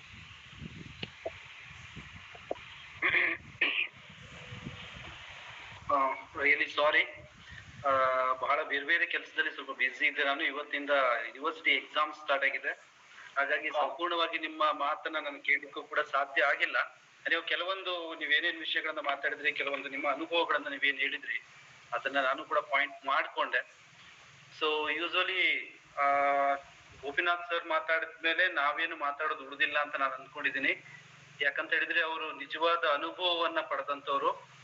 ಯುದ್ಧ ಭೂಮಿ ಅಂತ ಹೇಳಿದ್ರೆ ಹೇಗಿರುತ್ತೆ, ನಾವು ಖಾಲಿ ಥಿಯೋರಿಟಿಕಲಿ ಓದಿರ್ತೀವಿ, ಟಿವಿಯಲ್ಲಿ ನೋಡಿರ್ತೀವಿ, ಪೇಪರ್ಗಳಲ್ಲಿ ಓದಿರ್ತೀವಿ ಹೊರತು ನಿಜವಾಗಿ ಯುದ್ಧ ಭೂಮಿಯಲ್ಲಿ ಯಾವ ರೀತಿಯಾದಂತಹ ಒಂದು ಪರಿಸರ ಇರುತ್ತೆ ಅನ್ನುವಂಥದ್ದನ್ನ ನಮ್ಗೆ ಊಹಿಸ್ಕೊಳ್ಳೋದು ಬಹಳ ಕಷ್ಟ. ಅಂತ ಒಂದು ಪರಿಸರ ಹೇಗಿರುತ್ತೆ ಅನ್ನುವಂಥದ್ದನ್ನ ನೀವು ತಿಳ್ಕೊಂಡು ಬಂದಂತವ್ರು. ನಿಮ್ ಮುಂದೆ ನಾನು ಬಹಳ ಮಾತಾಡ್ಲಿಕ್ಕಂತೂ ಆಗಲ್ಲ, ಜಸ್ಟ್ ಬ್ರೀಫ್ ಆಗಿ ಒಂದು 5 minutes ಅಷ್ಟೇ ಮಾತಾಡ್ತೀನಿ. ಯೂಶಲಿ ನಮ್ಮಲ್ಲಿ ಭಾರತೀಯ ಭಾರತದ ಇತಿಹಾಸವನ್ನ ನಾವು ನೋಡಿದಾಗ ಈಗಾಗಲೇ 3 ಕಾರ್ಗಿಲ್ ಯುದ್ಧಕ್ಕಿಂತ ಮೊದಲು ಒಂದು 3 ಯುದ್ಧಗಳು ನಮ್ಮಲ್ಲಿ ನಡೆದಿವೆ. 1964 ಅಲ್ಲಿ ಒಂದು ಯುದ್ಧ ಆಯ್ತು, 1966 ಅಲ್ಲಿ ಆಯ್ತು, ಆಮೇಲೆ 1971 ಅಲ್ಲಿ. 1966 ಮತ್ತು 71 ನಲ್ಲಿ ನಾವು ಅದ್ಭುತವಾದಂತ ಗೆಲುವನ್ನ ಸಾಧಿಸಿದ್ವಿ ಆ ಯುದ್ಧದಲ್ಲಿ. ಬಟ್ 64 ಅಲ್ಲಿ ನಾವು ಚೀನಾ ವಿರುದ್ಧ ಸೋತ್ವಿ. ಅದು ಯಾವ್ಯಾವ ಕಾರಣಗಳಿಗೆ ಅಂತ ಹೇಳಿ ನಾವು ಇತಿಹಾಸದಲ್ಲೆಲ್ಲ ಅಧ್ಯಯನ ಮಾಡಿದೀವಿ. ಅದಾದ ನಂತರ ನಾವು ನೋಡಿರುವಂತ ಅತಿ ದೊಡ್ಡದಾದಂತ ಒಂದು ಮಿಲಿಟರಿ ಕ್ಲಾಶ್, ಎಸ್ಪೆಷಲಿ ಯುದ್ಧ ಅನ್ನೋದಕ್ಕಿಂತ ಅದನ್ನ ಮಿಲಿಟರಿ ಕ್ಲಾಶ್ ಅಂತ ಕರೀತಾರೆ. ಅದು ಕಾರ್ಗಿಲ್ ಅಲ್ಲಿ ನಡೆದಿರುವಂತದ್ದು. ಯಾಕಂತ ಹೇಳಿದ್ರೆ ಅದಕ್ಕೆ ನಮ್ಮ ರಾಜ್ಯಶಾಸ್ತ್ರದಲ್ಲಿ ಏನಂತೀವಿ ಅಂತ ಹೇಳಿದ್ರೆ, ಒಂದು ಯುದ್ಧ ಅಂತ ಕರಿಬೇಕಾದ್ರೆ 2 ರಾಷ್ಟ್ರಗಳು ಡಿಕ್ಲೇರ್ ಮಾಡ್ಬೇಕಾಗತ್ತೆ, ನಾವು ಯುದ್ಧಕ್ಕೆ ಹೋಗ್ತಾ ಇದ್ದೀವಿ ಅಂತ ಹೇಳಿ.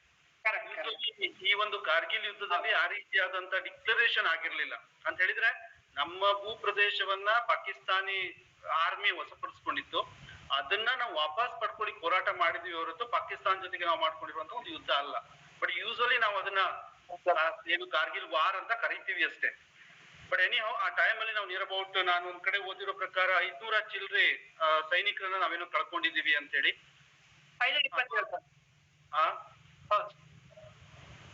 ಅದಾದ್ಮೇಲೆ ಅದು ಅಲ್ಲಿ ನಾವು ಸೈನಿಕರು ಕಳ್ಕೊಂಡಿರುವಂತ ರಿಪೋರ್ಟ್ಗಳು ನಮ್ಗೆ ಗೊತ್ತಿದೆ.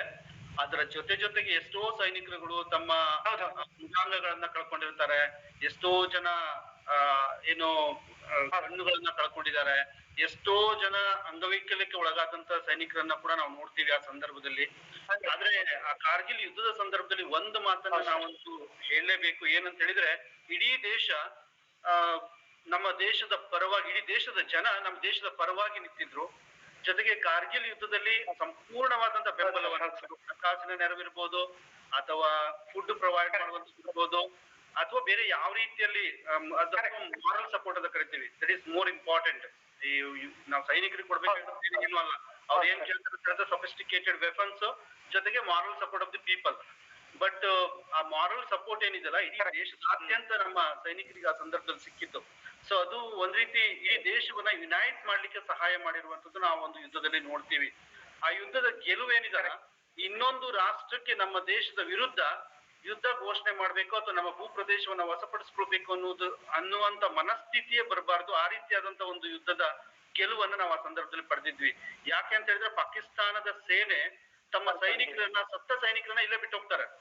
ಅವರು ಆರ್ಥಿಕವಾಗಿ ಅಷ್ಟು ದಿವಾಳಿ ಆಗ್ತಾರೆ ಆ ಒಂದು ಯುದ್ಧ ನಡೆದಂತ ಸಂದರ್ಭದಲ್ಲಿ. ಅವ್ರು ನಮ್ಮ ಸೈನಿಕರನ್ನ ತಗೊಂಡು ಹೋಗ್ಲಿಕ್ಕೂ ಕೂಡ ರೆಡಿ ಇದ್ದಿರಲ್ಲ. ಅದನ್ನ ನೋಡ್ದಂತ ಈಗ ನೋಡ್ಬೋದು, ಚೈನಾ ನಮ್ಗಿಂತ ಸೈನಿಕವಾಗಿ ಅತಿ ಬಹಳ ದೊಡ್ಡ ರಾಷ್ಟ್ರ. ಆಲ್ದೋ ನಮ್ ಜೊತೆಗೆ ಡೈರೆಕ್ಟ್ ಆಗಿ ಕಾನ್ಫ್ಲಿಕ್ಟ್ ಇಳಿಯಲ್ಲ. ಯಾಕೆ ಅಂತ ಹೇಳಿದ್ರೆ, ಬಿಕಾಸ್ ಆಫ್ ಕಾರ್ಗಿಲ್ ವಾರ್. ಆ ಯುದ್ಧದಲ್ಲಿ ನಾವು ತೋರಿಸಿರುವಂತ ನಮ್ಮ ಶಕ್ತಿ ಜೊತೆಗೆ ನಮ್ಮ ತಂತ್ರಜ್ಞಾನವನ್ನ ನಾವು ಏನು ಉಪಯೋಗಿಸ್ಕೊಂಡಿದೀವಲ್ಲ, ಆ ತಂತ್ರಜ್ಞಾನದ ಹೆದರಿಕೆ ಕೂಡ ಚೈನಾಗಿರುವಂತದ್ದು ನಾವು ನೋಡ್ತೀವಿ.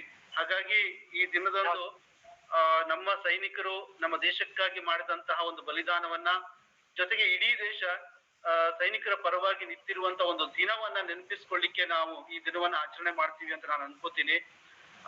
ಜೊತೆಗೆ ವೈಶಾಲಿ ಮೇಡಮ್ ಅವ್ರ ಈ ಒಂದು ಕಾರ್ಯಕ್ರಮದ ಇನಿಷಿಯೇಟಿವ್ ತಗೊಂಡ್ರು. ಯಾಕಂದ್ರೆ ಮೇಡಮ್ ನನಗೆ ಕೇಳಿದಾಗ ನಾನಷ್ಟು 100% ರೆಡಿ ಇದ್ದಿರ್ಲಿಲ್ಲ. ಯಾಕಂದ್ರೆ ಎಕ್ಸಾಮಿನೇಷನ್ ಇವತ್ತೇ ಸ್ಟಾರ್ಟ್ ಇದ್ದಿರೋದ್ರಿಂದ, ಅದು USMS ಅಲ್ಲಿ ಬಹಳ ಸಮಸ್ಯೆಗಳಿದ್ದಿರೋದ್ರಿಂದ ಮಾಡ್ಲಿಕ್ಕೆ ಸಾಧ್ಯ ಆಗುತ್ತೆ ಇಲ್ವೋ ಅಂತ ಡೌಟ್ ಇತ್ತು. ಅದ್ರ ಜೊತೆಗೆ ಇವತ್ತು ಇಂಟರ್ನೆಟ್ ಕನೆಕ್ಷನ್ ಇಲ್ಲ ಕಾಲೇಜಲ್ಲಿ. ಸೊ ಎಂಟೈರ್ ಆಗಿ ಇವತ್ತು ಯಾಕಂದ್ರೆ ಗಾಳಿ ಮಳೆಗೆ ಎಂಟೈರ್ ಕೊಲ್ಯಾಪ್ಸ್ ಆಗ್ಬಿಟ್ಟಿದೆ ನೆಟ್ವರ್ಕಿಂಗ್ ಸಿಸ್ಟಮೇ. ಸೊ ಹಾಗಾಗಿ ಕರೆಕ್ಟ್ ಆಗಿ ನನಗೆ ಕನೆಕ್ಟ್ ಆಗ್ಲಿಕ್ಕೂ ಕೂಡ ಸಾಧ್ಯ ಆಗಿಲ್ಲ. ಸೊ ಎನಿಹೌ ಚೆನ್ನಾಗಿ ಕಾರ್ಯಕ್ರಮವನ್ನ ಆರ್ಗನೈಸ್ ಮಾಡಿದ್ರು. ಅದ್ರ ಜೊತೆಗೆ ಗೋಪಿನಾಥ್ ಸರ್ ಅತ್ಯುತ್ತಮವಾಗಿ ಮಾತಾಡಿದ್ರಿ. ಆಮೇಲೆ ರೋಟರಿ ಕ್ಲಬ್ ಅವರು ಕೂಡ ಇದ್ರ ಜೊತೆಗೆ ಸಾಥ್ ನೀಡಿದ್ದಾರೆ. ಅವ್ರೆಲ್ಲರಿಗೂ ನಾನು ಕಾಲೇಜಿನ ಪರವಾಗಿ ಮತ್ತೊಮ್ಮೆ ಒಂದಿಸ್ತಾ ನನಗೆ ಮಾತಾಡ್ಲಿಕ್ಕೆ ಅವಕಾಶ ಮಾಡಿಕೊಡ್ತೇನೆ. ನಿಮ್ಗೆಲ್ಲರಿಗೂ ಒಂದಿಸ್ತಾ ನಾನು ಮಾತಾಡ್ತೀನಿ. Thank you. ಈ ಕಾರ್ಯಕ್ರಮವನ್ನು ಆಯೋಜನೆ ಮಾಡಲಿಕ್ಕೆ ಅವಕಾಶವನ್ನು ಕೊಟ್ಟಂತಹ ಶ್ರೀ ನಾಗೇಶ್ ಶೆಟ್ಟಿ ಸರ್ ಅವರಿಗೂ ಕೂಡ ಧನ್ಯವಾದಗಳನ್ನು ಹೇಳ್ತೇನೆ. ಹಾಗೆ ಈ ಕಾರ್ಯಕ್ರಮದ ಕೊನೆಯಲ್ಲಿ ವಂದನಾರ್ಪಣೆಯನ್ನು ಮಾಡಬೇಕು ಅಂತ ಹೇಳಿ Rotary Club of Kundapura riverside doctor Vishrant Shetty president ಅವರಿಗೆ ನಾನು ಕೇಳ್ಕೊಳ್ತೀನಿ.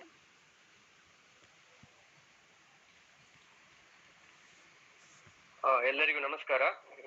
ಇಂದಿನ ಈ 25 ವರ್ಷದ ಕಾರ್ಗಿಲ್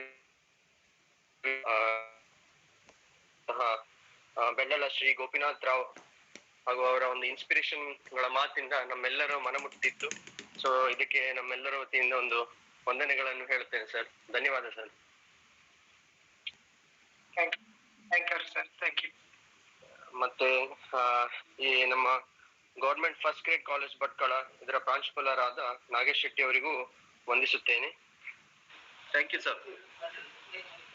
ಹಾಗೂ ನನ್ನ ಎಲ್ಲ ರೋಟರಿ ಮಿತ್ರರು, ವಿದ್ಯಾರ್ಥಿಗಳು ಹಾಗೂ government first grade college Bhatkal ಇದರ ಅಧ್ಯಾಪಕ ವರ್ಗದವರು ಎಲ್ಲರಿಗೂ ಸಹ ವಂದಿಸುತ್ತಾ ಈ ಕಾರ್ಯಕ್ರಮವನ್ನು ಒಳ್ಳೆ ರೀತಿಯಲ್ಲಿ ನಡೆಸಿಕೊಟ್ಟಿದ್ದ ವೈಶಾಲಿ ಮೇಡಮ್ ಎಲ್ಲರಿಗೂ ಧನ್ಯವಾದಗಳನ್ನು ಹೇಳ್ತೇನೆ ಅಂತ ಹೇಳ್ತಾ ನನ್ನ ಮಾತನ್ನು ಮುಗಿಸ್ತೇನೆ.